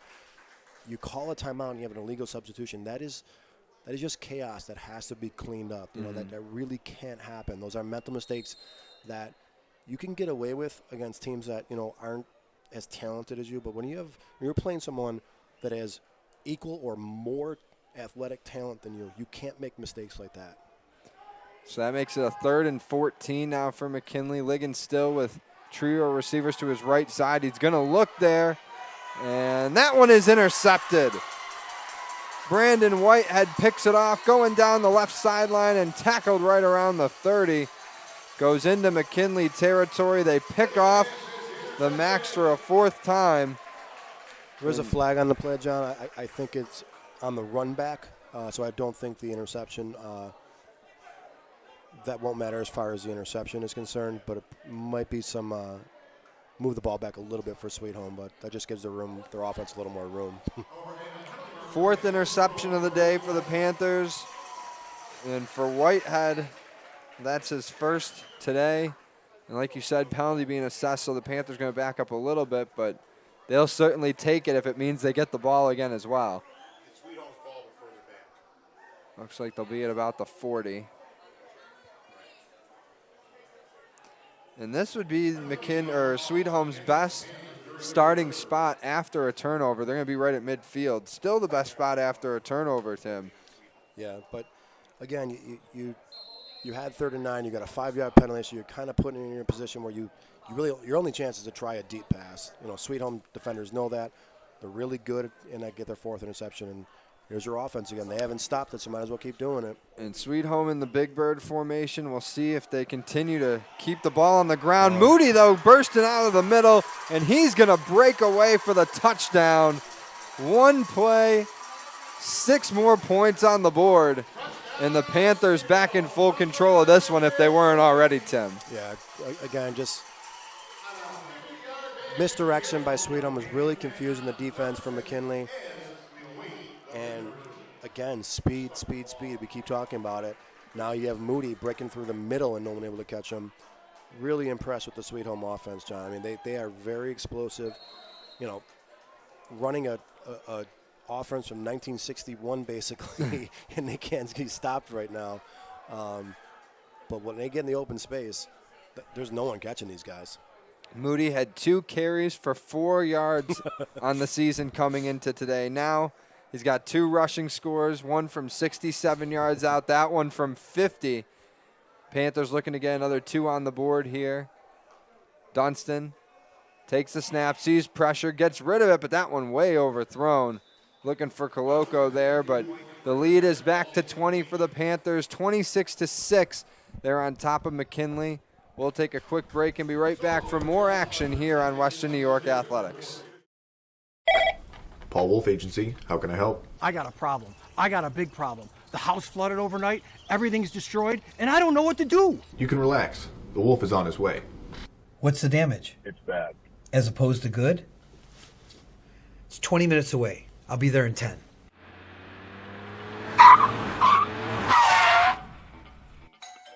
You're Teddy? Yes, sir. I'm Paul Wolf.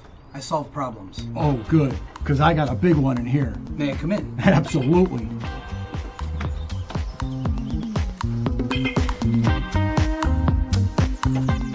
Mr. Wolf, can I get you a cup of coffee?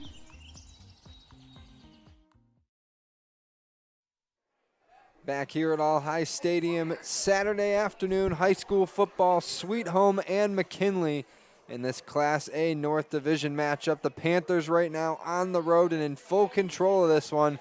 26-6 they lead after Nate Moody's second rushing touchdown of the day. And I mentioned it before, Tim, just 4 rushing yards on the season coming into this one, no touchdowns. He's now got about 120 yards rushing and 2 scores. And, 7 Panthers now have scored rushing touchdowns this year. Pretty good for just week 6. I mean, that's impressive. And, you talk about, teams making you pay for mistakes. Sweet Home, the last couple of weeks that we've done their games on, I mean, every time a team makes a mistake, they make you pay immediately. 4 interceptions today and 3 super long touchdowns. I mean, so it just goes back to what we keep saying. You got to go to the basics sometimes, and you can't make mistakes. You can't go backwards, especially when your offense isn't, quite as explosive as a Sweet Home offense. Every yard is crucial. So 5 yards on a 3rd and 9, taking a penalty for a substitution out of a timeout, it changes the ball game completely, and Sweet Home's making them pay for it. Liggins quickly back out there for McKinley. Sweet Home needed just 1 play on their last possession to get more points on the board. It's a short gain there on that pass to the outside. I guess the only negative would be the Sweet Home defense doesn't have a lot of rest. Yeah. When you're scoring on the first drive, the first play every drive. And you know what? It doesn't even matter because half of those guys play on the offensive side of the ball too, and that's the thing with Sweet Home. They usually play a lot of guys on both sides of the ball, despite being a larger school and having some extra guys. But when you just have that good of athletes, sometimes you got to keep them out there. And there's another pick. Nettles gets his second. That's the 5th of the day for McKinley. 6th turnover caused by Sweet Home. Yeah, and they get the ball back again. again. Francis check to see what the record for interceptions in a game is, because that's a 5th early in the 3rd quarter, and they had one called back. But these Sweet Home cornerbacks, their eyes are huge right now. And the problem is you got a young quarterback, and unfortunately right now he's only reading the first receiver. So the cornerbacks are jumping on his eyes, and as soon as they see his target, he's zoned in on it right now. So that's going to come with experience for Liggins. He's a sophomore quarterback, only getting some time in for the second game from last week also. He's going to have to check off some receivers, and that's going to come with more experience, and that'll help limit the interceptions. Because he's got an arm. He can throw the ball. But when you have good athletic corners, they're gonna read your quarterback's eyes, and that's all they're doing right now. And you have guys, jumping the ball right now really well for Sweet Home. So McKinley talking things over. They've already called 2 timeouts in the second half here too. I mean, it's hard just from watching this game so far, Tim. I'm trying to put this politely. It's hard to imagine that this game would become close at some point. And I can't imagine what they could be talking over right now in that huddle other than just stay composed, make sure you're not going to do anything crazy or anything stupid that would get guys suspended. But still 9-10 left in the 3rd quarter. You're still coaching the game, and you're still hyping your guys up, and you're saying, listen, we got to stop, we got to score, we're not out of it. You got to coach every play, like every down. So you got to stay in it. But again, a couple times there's just I don't mean to keep saying the same word, but there is some chaos on the sidelines and a lot of confusion. Timeouts at some weird times, not calling timeout at weird times. Substitution, penalties left and right. So got to nip those things a little bit when you're playing good teams, especially. And we had a slight technical difficulty there. Camera came unplugged. We got it back now. Sweet Home was able to move ahead with a run from Theodore. We got another one. That time it's Harris. Sees number 7 getting some carries for the first time, and mention how many bodies Sweet Home uses. I'm surprised they don't run the ball with him more often, because that is a hard fella to bring down when he's running with it. Yeah, I think it's probably just you have so many athletes, you want to get them all the ball. You want them all to be happy. I mean, it's a good problem to have. Certainly. And, I'm really looking forward to that Week 8 matchup between Sweet Home and Grand Island, because that could be for the top spot in the A North Division.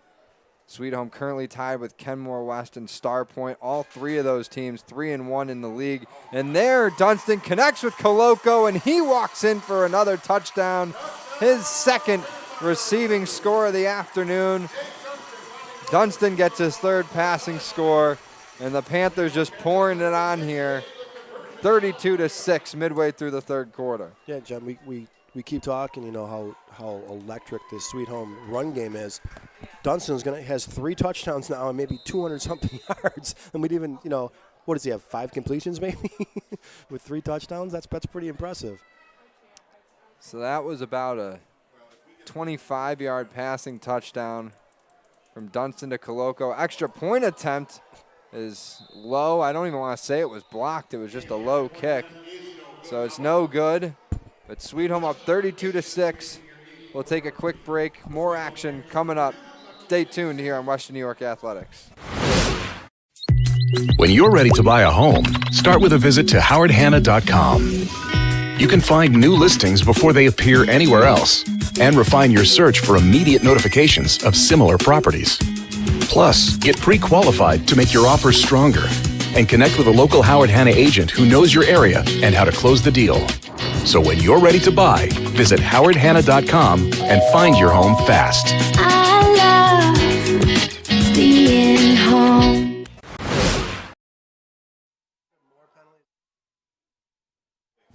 Welcome back, Western New York Athletics, live here at All High Stadium between Sweet Home and McKinley. Class A North Section 6 football matchup. And Sweet Home just dominating this one today. 32-6, the Panthers on top. And we just got Momo Coloco's second receiving touchdown of the game. And more penalties, though, being assessed over on the McKinley side. I think the Macs are just starting to unravel here. Frustrating season, frustrating game, and just nothing going their way this afternoon. Yeah, it's been a rough day for McKinley. But you mentioned a little while ago, John, the 2 weeks from now with Sweet Home and Grand Island. And I know you talk to players, you talk to coaches, they can't look that far ahead, right? But us as broadcasters, we certainly can. So, you know, you saw Grand Island, I believe, Thursday night. I saw them the week before. I think these two teams are going to be really evenly matched. I mean, both explosive offense, well-coached teams, very disciplined on both sides of the ball, good senior leadership for both teams. So I'm really looking forward to that game because, I think it's going to be a really tight one. And it could be just who gets the ball last in that type of game. And the funny thing about it is, Tim, is Sweet Home kicks the ball away here. McKinley going to return it from around the 30. This one is Marion Hampton. So he's brought down at the 35. But they do have a common opponent, the big one at least. Sweet Home played Lockport week 4, got shut out 42-0. Grand Island played Lockport Thursday night, beat them 42-13. So, or 43-12, whatever, beat them by 30. So in that one instance, you would think, okay, Grand Island should be able to beat Sweet Home since they beat a team that beat the Panthers so badly. But when you watch them, you can't imagine either team beating the other that badly. It's going to be a close game, we think. I didn't see the Sweet Home. So I've seen Lockport play a couple times. I've seen them lose to Kemmerer West, and then I saw them on TV the other night against. Nothing against Lockport. I'm shocked at what happened in the Sweet Home game. So I don't know if there was just was it a snowball effect where Sweet Home just couldn't stop things and it just happened one thing after another. I don't know if they had some players out. And I'm not taking anything away from Lockport because that's a big win for them, obviously. But I wouldn't put too much weight into what Grand Island did versus Lockport and what Sweet Home did because Sweet Home's offense the last 2 weeks, they are just clicking and clicking now. And momentum is a big thing in high school football. So if you bring into confidence. And Ligon's able to connect there.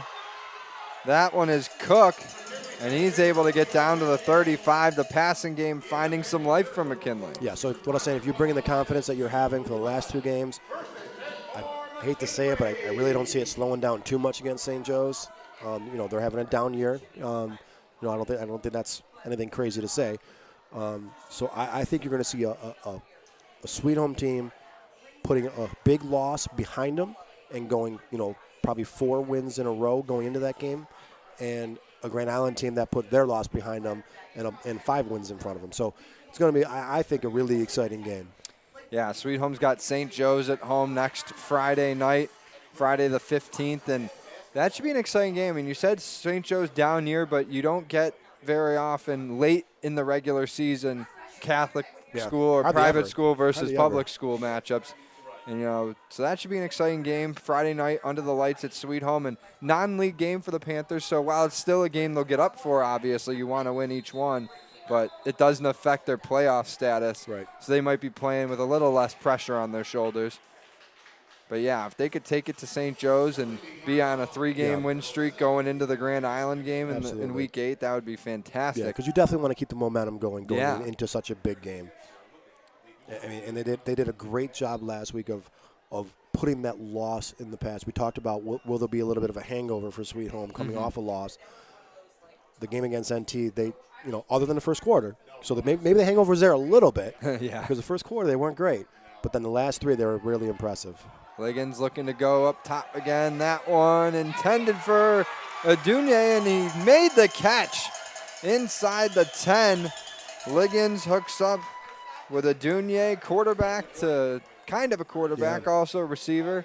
But Mckinley down by the Sweet Home end zone once again. It'll be 1st and goal. Yeah, so just shows how good of an athlete Adunye is. Adunye started the game at quarterback. Moved him to receiver. I think it's because they're probably down. They have to throw a lot. So what a great athlete to have on your team, and it made a really nice play to come back to the ball and give yourself a scoring chance here. 1st and goal from the 8. Liggins gets the snap, looks to throw. Now he's going to try and run it. He goes right up the middle. Sweet Home trying to take him down. Let's see where they mark him. He dove for the goal line, and they mark it a touchdown. Brandon Liggins scrambles his way up the middle for the score, and the deficit back down to 20. Mckinley trying to stay in this one midway through the 3rd. Yeah, good hard run there by Liggins. Stepped up in the pocket, able to take off then. But we talked about how strong of a kid he looks like. Got some big legs on him. Reminds me, I don't remember his name, maybe you will, but a Cheektowaga quarterback a few years ago. Yeah, I can't remember. Shorter kid, but it kind of, the big legs that. But I think he has the potential to be like that because he's kind of built just like him. So that is a big run there for Liggins, the sophomore quarterback, getting his team back within 20. We'll see if they can cut the deficit down even more as they go for 2 points here.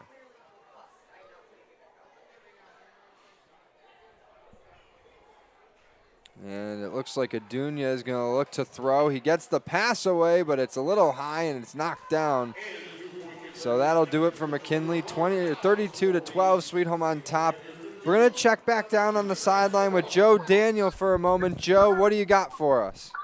Well, a great drive here by Liggins.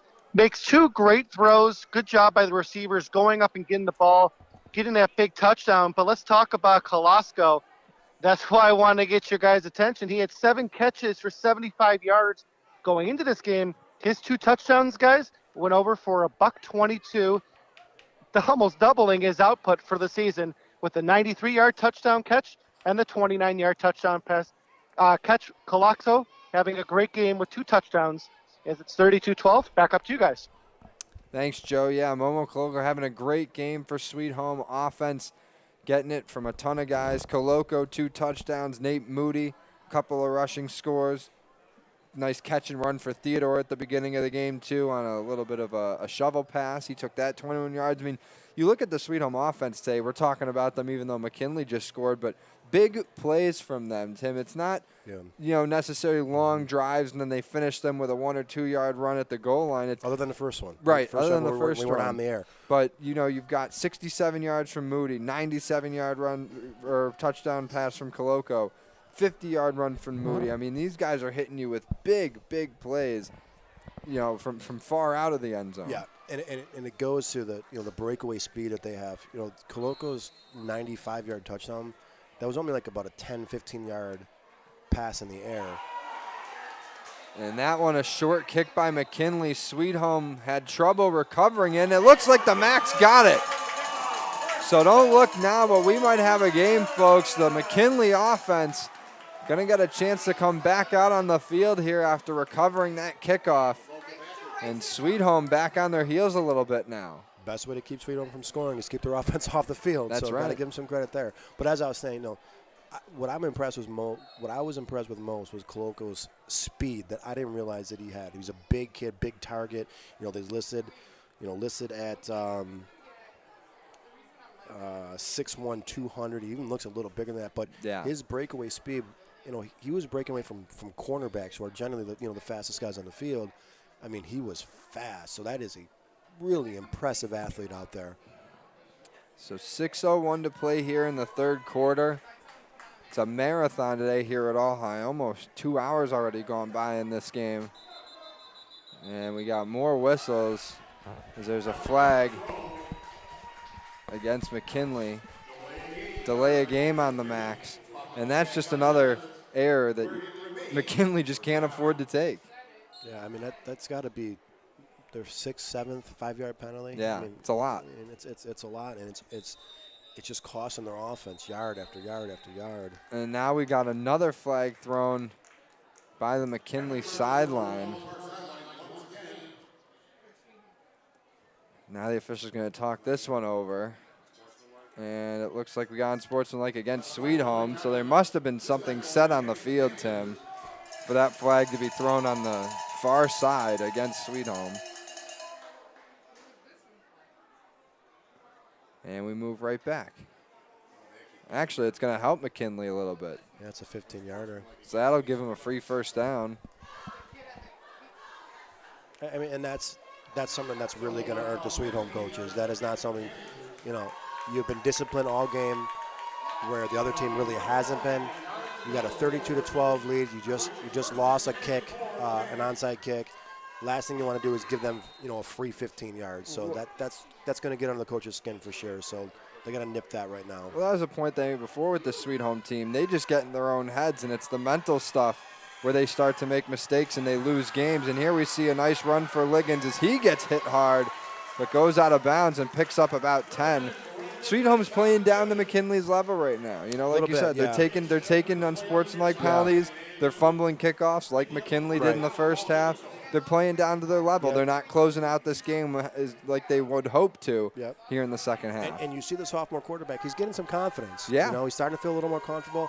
Has a few picks. That's going to shake him, especially being a sophomore. No doubt about it. But now he's getting some confidence with his legs. Had a nice run on the last play, on the last drive also. So I don't know if it's too little, too late. Might be. We'll see. But I like where their head's at right now. They're getting back in this game.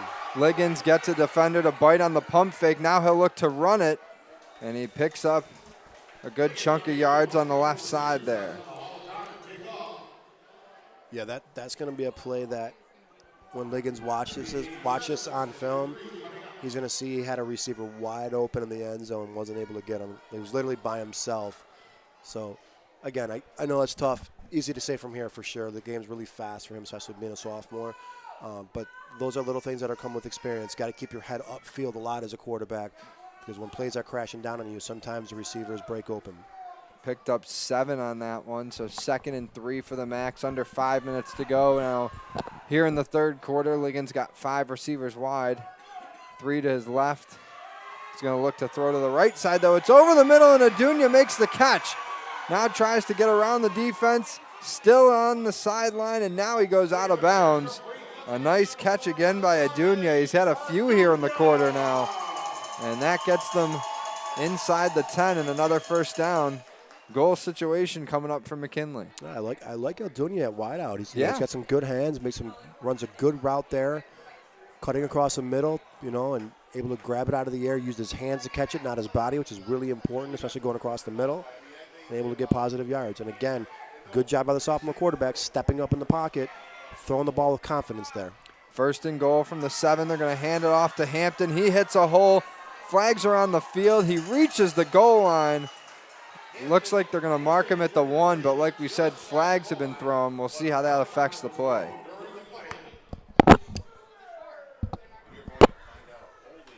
And it's a hold against McKinley, so that'll bring the run back.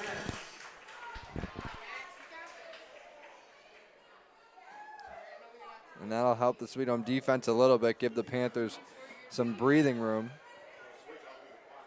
Yeah, if you're McKinley, I mean, you can't let that stop your momentum. You're having a good drive here, a lot of positive plays. A hold, that's going to happen. That's not really a mental mistake that they've been having. A hold's going to happen sometimes when you're trying to make a play in the end zone. It's just part of the game. So can't let that get you down. You're having a really nice drive here. Got to stay positive. Play this drive with confidence like you've been. And I really like what they're doing with the sophomore quarterback. Making some easy throws, not all the way downfield where the interceptions happen. So 1st and goal now from about the 18. Liggins trying to run up with that one, but he's brought down after a gain of about 3. And we're inside 4 minutes to play in the quarter now. McKinley still down 3 scores, but certainly a lot of momentum has shifted their way in this quarter. One thing to keep in mind, though, Tim, they've already used 2 timeouts. As Sweet Home now uses one of theirs. But they're going to talk some things over. We'll take a quick timeout as well. Be right back for more football action here on Western New York Athletics. When you're ready to buy a home, start with a visit to howardhanna.com. You can find new listings before they appear anywhere else and refine your search for immediate notifications of similar properties. Plus, get pre-qualified to make your offers stronger and connect with a local Howard Hanna agent who knows your area and how to close the deal. So when you're ready to buy, visit howardhanna.com and find your home fast. I love being home. Middle of the 3rd quarter right now at All High Stadium between Sweet Home and McKinley. John Simon, Tim Chifa bringing you the call for Western New York Athletics. It's a 2nd and goal coming up for the Macs from the 14. They're backed up due to a penalty, and McKinley looking to just keep themselves in this one right now. They're looking at a 20-point deficit, but still plenty of time left. One of the things I'm surprised of, John, is that I haven't seen Borden this entire drive. I don't know if he's injured or you think he'd be the big target here. Liggins looks to throw. He gets that one off to the end zone, and it's caught. Another McKinley touchdown in the corner of the end zone. It looks like that pass was completed to Griffin again. And that was Griffin, number 15. That's his 2nd receiving touchdown of the afternoon. And McKinley continues to crawl back now, only down 32-18. Yeah, great play by the quarterback. The receiver there gave himself a little separation, maybe a push, maybe not sure. But either way, they didn't call it. But a good job by the quarterback recognizing that. Gave his receiver a chance to catch it. Good job there. And John, I really like what Liggins has done the last 2 drives. Coming back after a couple interceptions, that could go south real quick. He seems like to have put that in the past, and he's had 2 impressive drives, the last 2 drives from McKinley. So Shamonte Griffin with his 2nd touchdown grab of the day. Gets him within 14, but that 2-point conversion attempt is wiped away with an interception, or at least a pass defended by Whitehead. And the Panther defense, again, leaves McKinley with just 6. That's the 3rd time now the Macs have only been able to get 6 points, haven't added to it after the score, and that might come back. Yeah, I don't quite understand not just staying with your regular offense when you go for a 2-point conversion.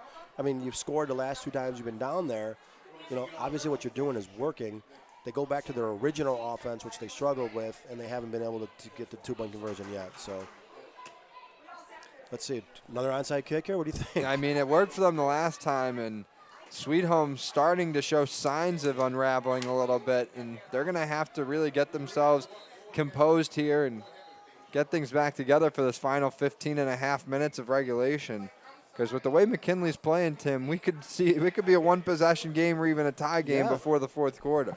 Yeah, I mean, it's you get another stop here. If you get another stop here and you're McKinley, you have a chance to go down and make it a 1-score game. I mean, the way we talked here in halftime, if you didn't know the score, you probably would have thought it was 45-0. Yeah. We talked about the mistakes McKinley made, but we kept saying they're only 2 scores down.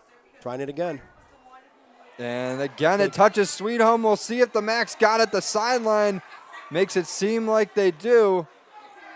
Officials trying to sort it out. The entire McKinley sideline is pointing.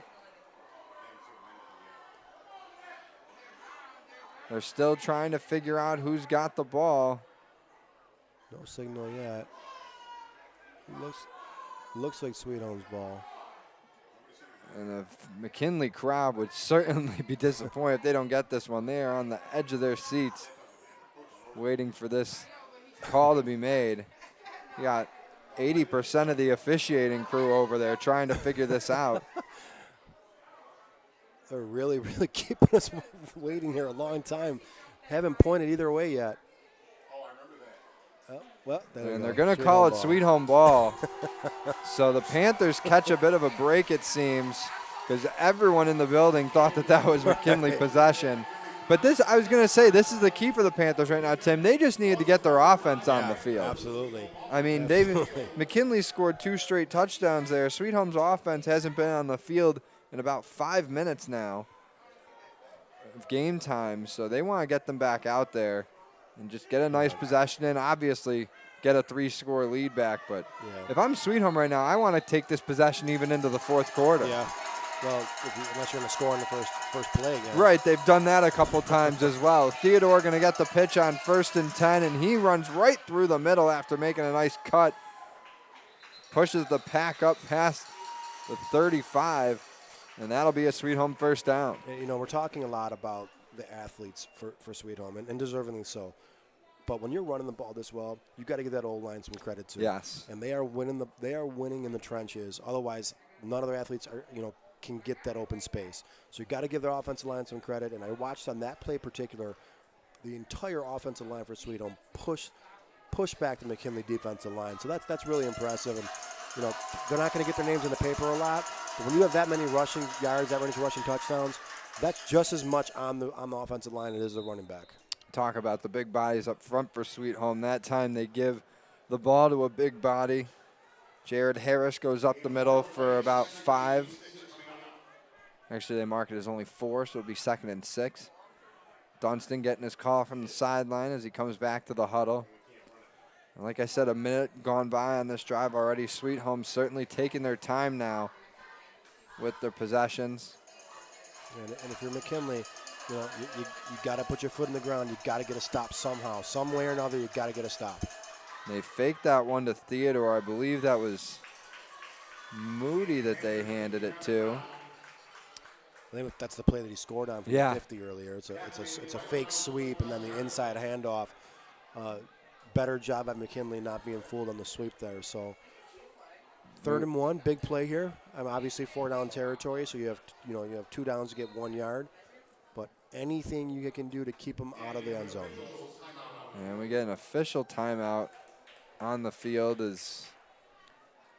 I'm not sure what was going on. Maybe one of the officials was talking to someone on the McKinley sideline, or they're going over the spot of the ball. And yeah, they're going to check the spot of the ball, it looks like. Oh, they're measuring for a first down, And I guess the McKinley sideline, they have it marked as a 3rd and 1. Looks a little short from here. here. They had it right.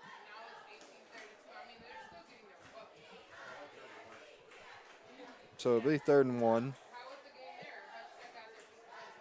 Not sure who asked for that check or if the officials just wanted to, but I wouldn't be surprised here if I saw, Dunston, if he's under center, just kind of move forward for a half a yard here to keep the drive going. Yeah, they got Harris back there as well. Might feed the fullback again. Dunston, not much of a runner. And now we've got another whistle. They think they were trying to make sure that the yard marker matched up with the scoreboard, which it did. They got to trust themselves more. Everybody's doing their job right. It's fine. There's your boy Harris. Harris does his job on that carry, goes right up the gut for enough for a first. And they stopped the clock, I think, just to move the chains. Yeah, now they got it running again because that's what Sweet Home wants. They want to run this time down there. Yeah, absolutely. And like I said, I saw Coach Dudley, the McKinley defensive coordinator, screaming at his team there, screaming desperately, got to get a stop here. Got to get a stop here. Can't let it go to a 3-score game again. 1st and 10, Theodore on the carry. Cuts back to the inside, makes a nice spin move before taking a big shot. But that's another solid run for the junior running back. And it looks like they gave him 9 on that carry. Yeah, good job by Theodore. Hold on to the ball there. When he spun back to the middle of the field, he got a pop there. So a lot of times you'll see that. That's when you fumble. So good job by the running back Theodore. Plays both sides of the ball very well. Great weapon to have on your team. Yeah, second-year starter for the Panthers. Is just a sophomore last year. Started on defense, got a lot of touches as a second-string running back. And like you said, Tim, another flag thrown here. Both these teams starting to play and be really undisciplined, unsportsmanlike against McKinley. And we just keep saying it over and over. Just they keep taking these costly penalties at these inopportune times. And a lot of them aren't penalties that are taken on the field. Like they're not during actual play. Right. The holding call, I didn't mind because that's just part of the game. Right. But when it's the penalties before the ball's even snapped, you just can't do that. It's a killer. So this gives Sweet Home a goal opportunity. Be first and goal from looks like the 7. I mean, you have the unsportsmanlike, you have the illegal shifts, you have all these before the ball is snapped, penalties that you just can't do it against a team like Sweet Home that has that much firepower in offense. Harris going up the middle, still on his feet. Looks like they're trying to strip the ball out, but he hangs onto it as he's pushed down to the turf. And we're in the final minute of the quarter now. I think we'll get one more play from Sweet Home before we head to the 4th. Good job there by number 75, Carl Jones for McKinley, the big defensive tackle, standing up Harris there. Yeah, Jones just a sophomore for McKinley. Got quite a few 10th graders on this team for the Max, but Jones a big one, 6'4". Pretty big for just a 10th grader. 15 seconds left. They pitch it to Theodore, and he's able to scamper ahead. Let's see if they mark it for a score, and they do. Far side official has his arms up. That's another rushing touchdown for the Panthers. First rushing score of the afternoon for Theodore, second touchdown overall. And the Panthers go back up 3 scores, 20-point lead intact again as well. A good patient run by Theodore, and it's just like we talked about earlier, spreading the wealth there for Sweet Home. Kid's got 2 defensive interceptions. Might as well give him a touchdown rushing, right?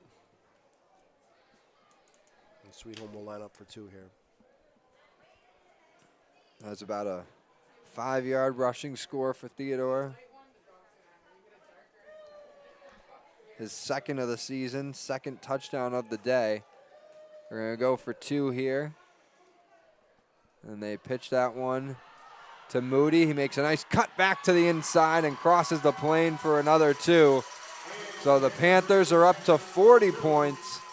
And they got their largest lead of the afternoon now as well, Tim. 22 points they're ahead by. Yeah, it's going to be tough to come back from this one. But here's the thing with McKinley. I was just looking at their schedule.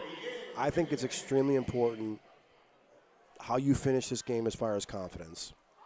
They're down a lot of scores here, but you got North Tonawanda and Niagara Wheatfield the next 2 games. All right, so I think it's crucial. You get your quarterback some reps, get him some, and go into those 2 games, with some kind of silver lining to be able to put this game in the past. Unless barring a miracle here, obviously. Yeah, and they could win those 2 games and still finish 3-3 in the division. So it wouldn't be the worst thing for McKinley to have those last 2. It would be great for them to actually really have 2 solid games to wrap up the season. Probably won't make the playoffs. But you mentioned just a minute ago how many sophomores are on the team. It's all about building for the future. Right. Too. You have a sophomore quarterback. You have a big sophomore lineman there. So you have some foundations to build on there. And if you can get some confidence in your quarterback, I'm really impressed, with the way that Liggins bounced back after a couple interceptions. A lot of kids would be down in the dumps, put their head down. He said, "I'm not going to do that." 2 good drives, touchdown pass, touchdown. Good runs. So there is some bright spots here for McKinley. A little bit outmatched here today. Too many mistakes, obviously. But got to have some confidence going into the final 2 games. And that kickoff is fumbled by McKinley. We'll see if the Panthers recover, and they do have it. Second time today, McKinley bobbles the kickoff, and the Panthers take advantage. So they'll have possession to end the 3rd and start the 4th here. Another tough break for McKinley as Sweet Home now in perfect position to close this out. Tim, and this has been such a weird quarter. Just looking at my notes, starts out with a Sweet Home interception, leads to a touchdown. Then another Sweet Home interception, another touchdown. They're up 32-6 at that point. It looks like they're going to easily put this thing away. They're up 26 points, and then all of a sudden, McKinley comes roaring back, scores 2 straight touchdowns, down 14. Looks like they're coming back, and then Sweet Home gets Theodore's touchdown run, and now they get the ball back here on this kickoff, seemingly, just a quarter away now from closing this thing out. And that will get us to the end of the third. Through 3, Sweet Home leads McKinley 40-18. We'll take a quick break and be right back for the final frame here on Western New York Athletics. When you're ready to buy a home, start your search at howardhanna.com. You'll be the first to see new listings, find similar properties, and connect with a local Howard Hanna agent. Get started today at howardhanna.com. Being home.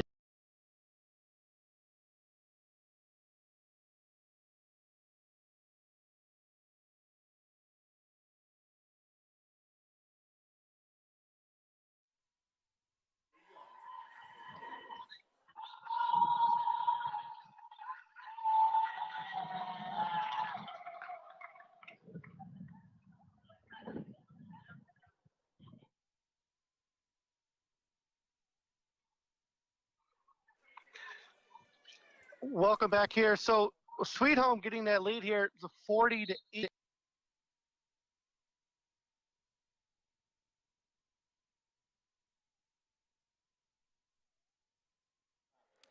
We're back here on Western New York Athletics. Start of the fourth quarter between Sweet Home and McKinley. Tried to check in with Joe Daniel there, our sideline reporter. Apologize for the technical difficulties. We'll try and get back with him in a few minutes, but Sweet Home with the ball to start the fourth quarter here. Looking to close this one out.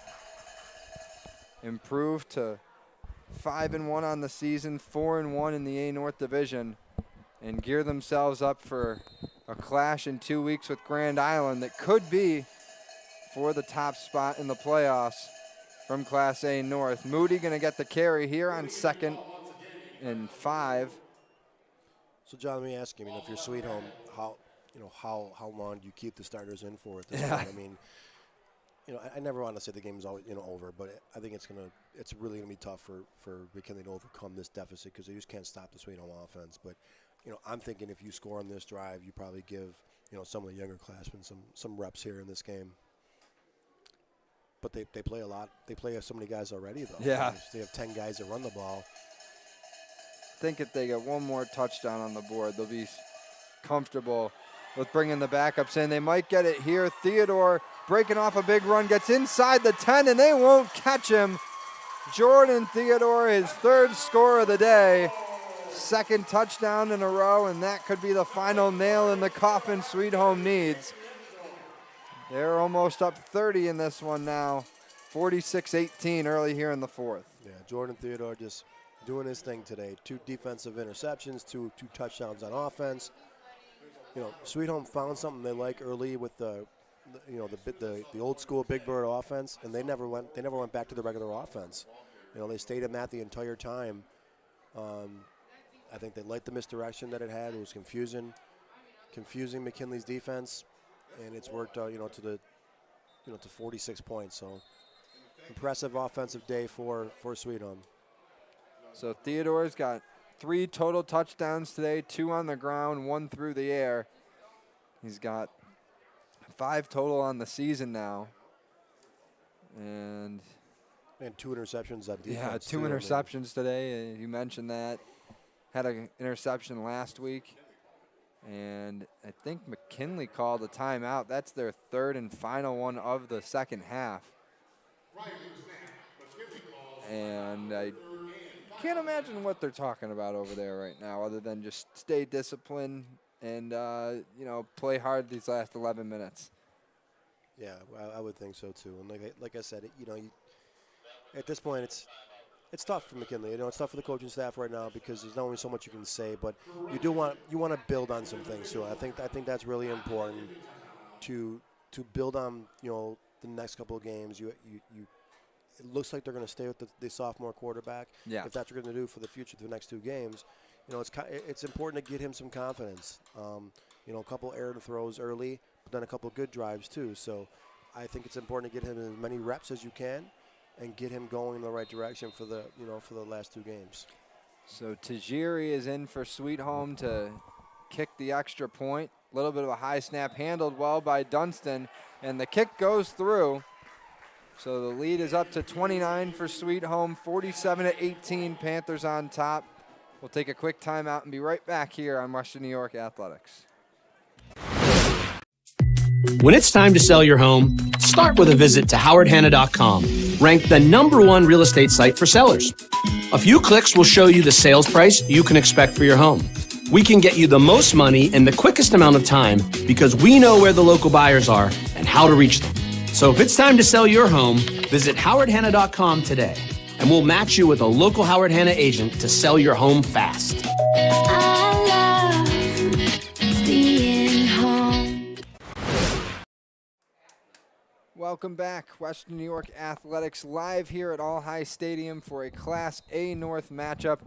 Sweet Home dominating McKinley in this one today, 47-18. Still 11 minutes and change to go here in the fourth quarter as the Panthers get ready to kick off to McKinley. We just got Jordan Theodore's 3rd touchdown of the afternoon.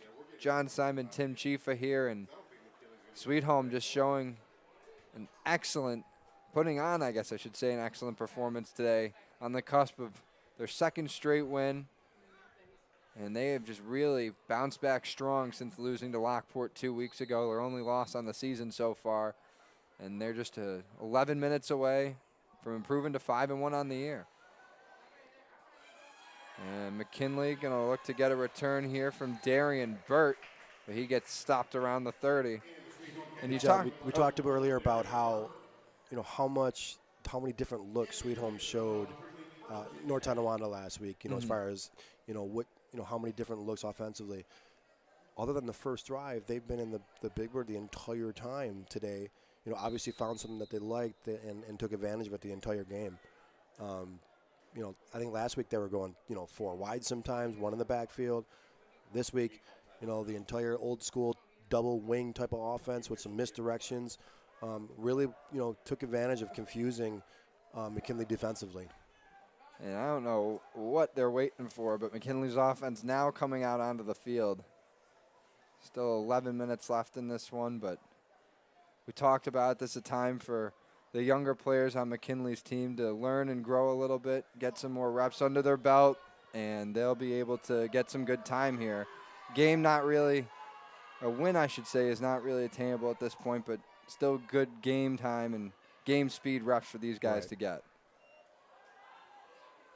Empty backfield for the Macs, 1st and 10, and Liggins' pass caught there. That was Burt, able to pick up a 1st down. And you like to see the sophomore quarterback still not afraid to throw the ball here. Yeah, another good toss. Throws a good football. He really does. And I like Adunia at receiver too. He brings another weapon to them. But single back, only one in the backfield for a sophomore quarterback, and he's handling it pretty well. And there he sees a quick rush, but able to get away from Harris. And now he's going to take off and use his legs, gets across midfield and picks up another 1st down. And that one, that's how you get more guys on your team to follow you as a leader and respect you. Sophomore there, win again, not really at hand at this point.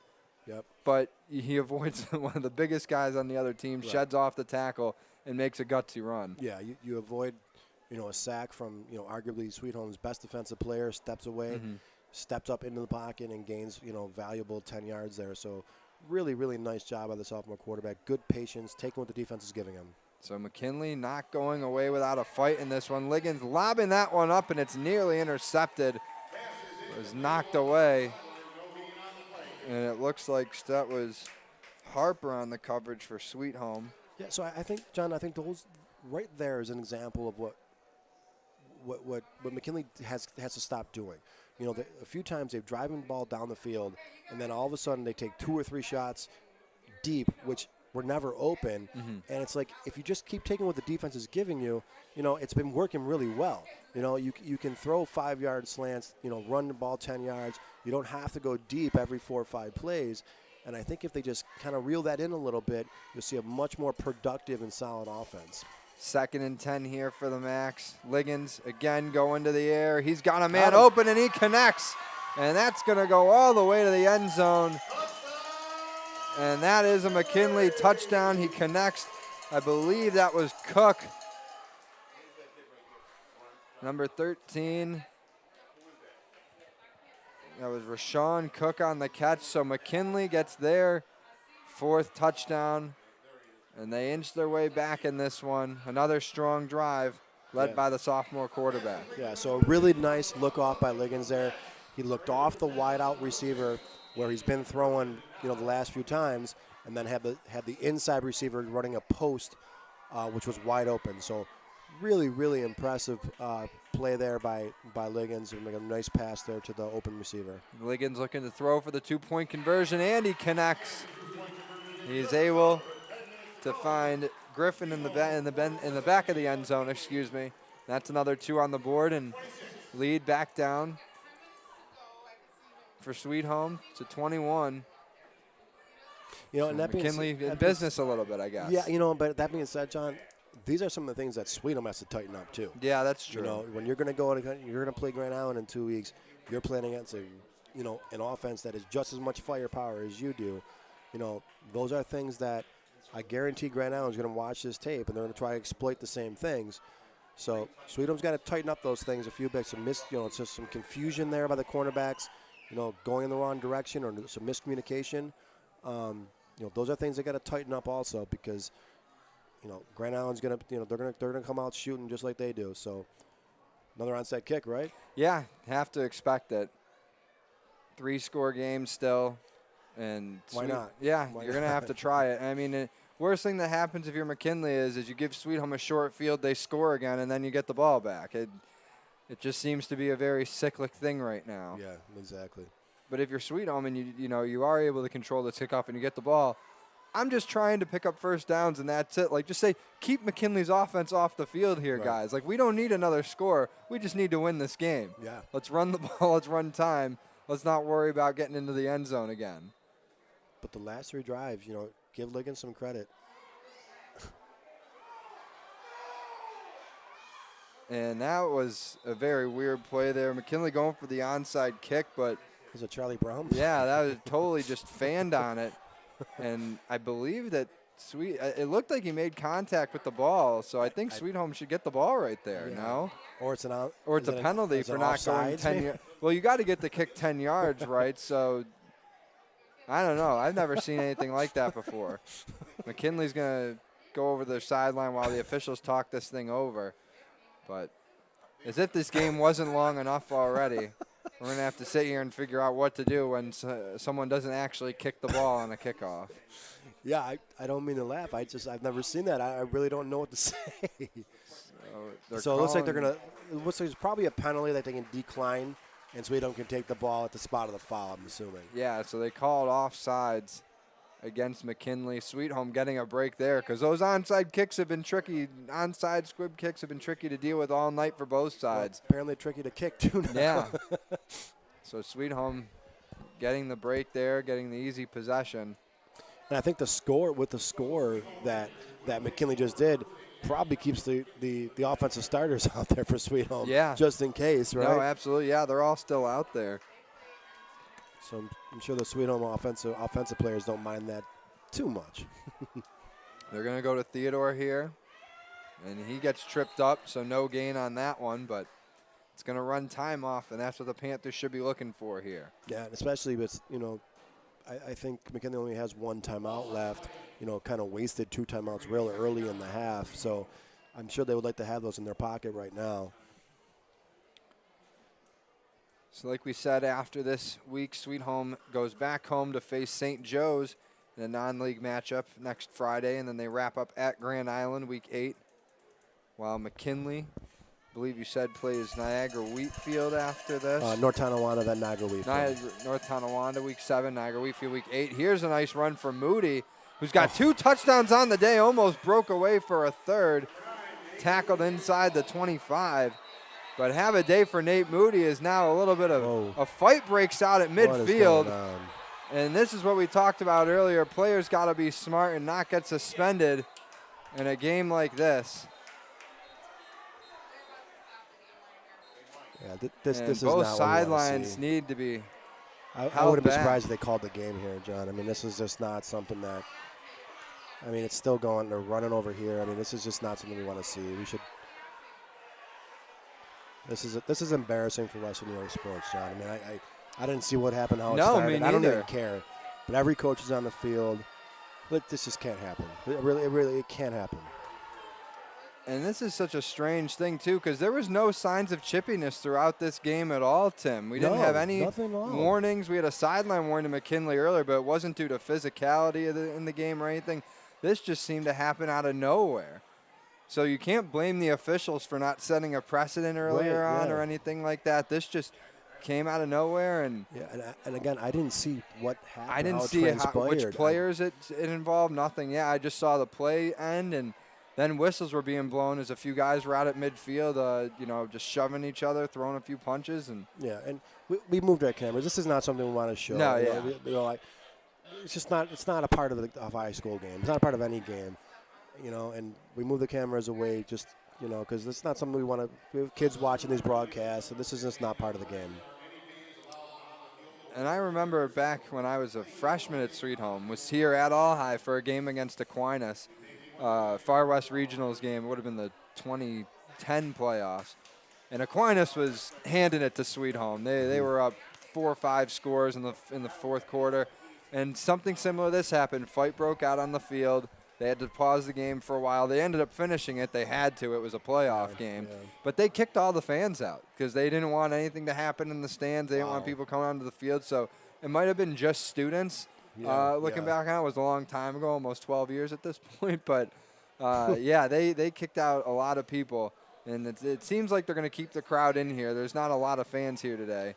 So crowd is going to be allowed to stay. I think the fans are probably just as shocked as we were. Yeah. Because it wasn't, usually that's that kind of thing that happens is more of an eruption. Yeah. Because there's chippiness. Right, there was no build-up to it. There was no build-up to it, and it just all hell broke loose in the middle of the field. I wasn't even looking at the middle of the field. I was looking to the right, and just, craziness happens there. And you see all the coaches on the field, and it looks like the refs are gathering now. I don't know what they're going to decide. So we're going to take a quick break, and we'll find out what's going to happen with this one. So stay tuned with us. We'll take a quick timeout and be right back here on Western New York Athletics. Does he do car? Forget about it. How about home? Forget about it. Does he get good rates? Forget about it. And you're saying there's no problem too big for this guy? Forget about it.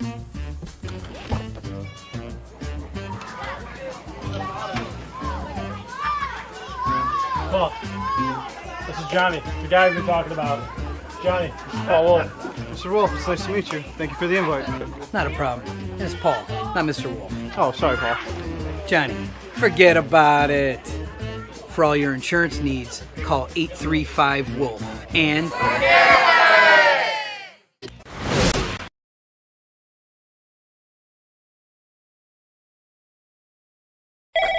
Paul Wolf Agency, how can I help?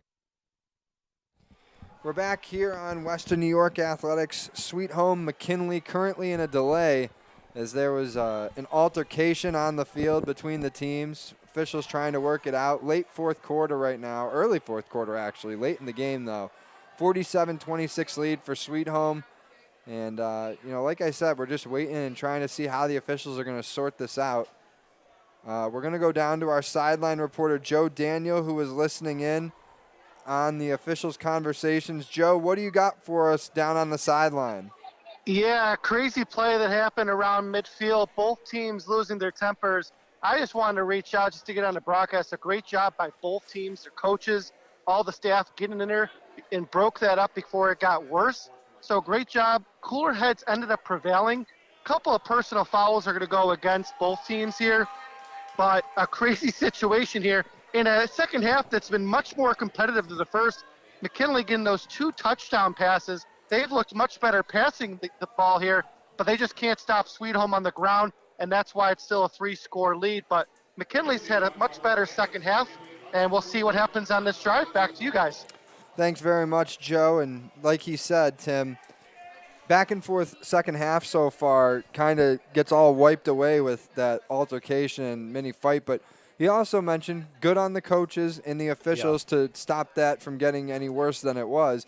I'm just surprised here that, yeah, they assessed some penalties, but how can you keep play going without throwing out at least I'm not trying to say, oh, you got to kick the guy. Like, I very much want the high school guys to get every opportunity to play that they can.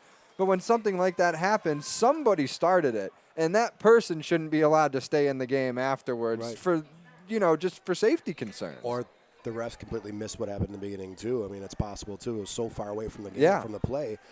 But but nobody's been ejected. More importantly, let's let it end right there. Yeah. Let it end right there, and hopefully it doesn't carry over at all. So 1st and goal for Sweet Home at the 8 after all that ends. And Panthers just looking to run out the final quarter here and get out of here with a win. So did they assess any penalties? Was there any penalties at all? It sounded like there was just unsportsmanlike on both teams kind of thing? Yeah. I mean, Sweet Home moved up, so it must have been there must have been something else on McKinley that was extra, because the Panthers ended up benefiting from the myriad of penalties that were called. But that was wild.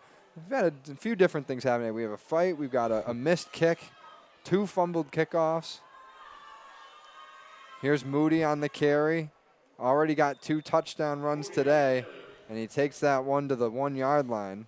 Yeah, all those things happening on a game that was already running pretty long already. So you just had a marathon game earlier. Just tacked on another one. We're at 2.5 hours right now. Sweet Home plays some long games, Tim. Last year, Jake Fyack and I did a game. Well, really, it was in the spring, but Sweet Home at Will East. Not even like a high-scoring game. I think it was 37-23 Sweet Home or something, but took about 3 hours and 20 minutes with all the flags that were called and thrown in that one. Today we've certainly gotten our fair share of yellow laundry tossed on the field. They give it to Harris here on 3rd and goal at the 1, and the big man goes right up the gut for the touchdown. And that's a 50-burger for the Panthers. They got 53 now, and they continue to keep their lead comfy in this one. And just tacking on the running yards, right? Again, great job by the offensive line for Sweet Home, pushing the D-line back for McKinley and getting that Harris, the leader, out there a touchdown. So that's Harris's 2nd rushing touchdown of the season and 2nd in as many weeks. Extra point team out there for Sweet Home, and that kick is no good. So the lead is at 27 for the Panthers with 7:40 left in the game. And they'll kick it back to McKinley. And this is a big moment for the Panthers defense. We said that in a game where the score's kind of already decided things and you're just playing for reps and experience and the upcoming weeks, this Panthers defense needs to get their act together, because they have certainly taken some steps back here in the second half. Yeah, the second half, it's been a fairly even half, kind of back and forth. But the offense from McKinley the second half has been, pretty good. I mentioned what the sophomore quarterback is able to do. I like what Aldunia is doing at receiver.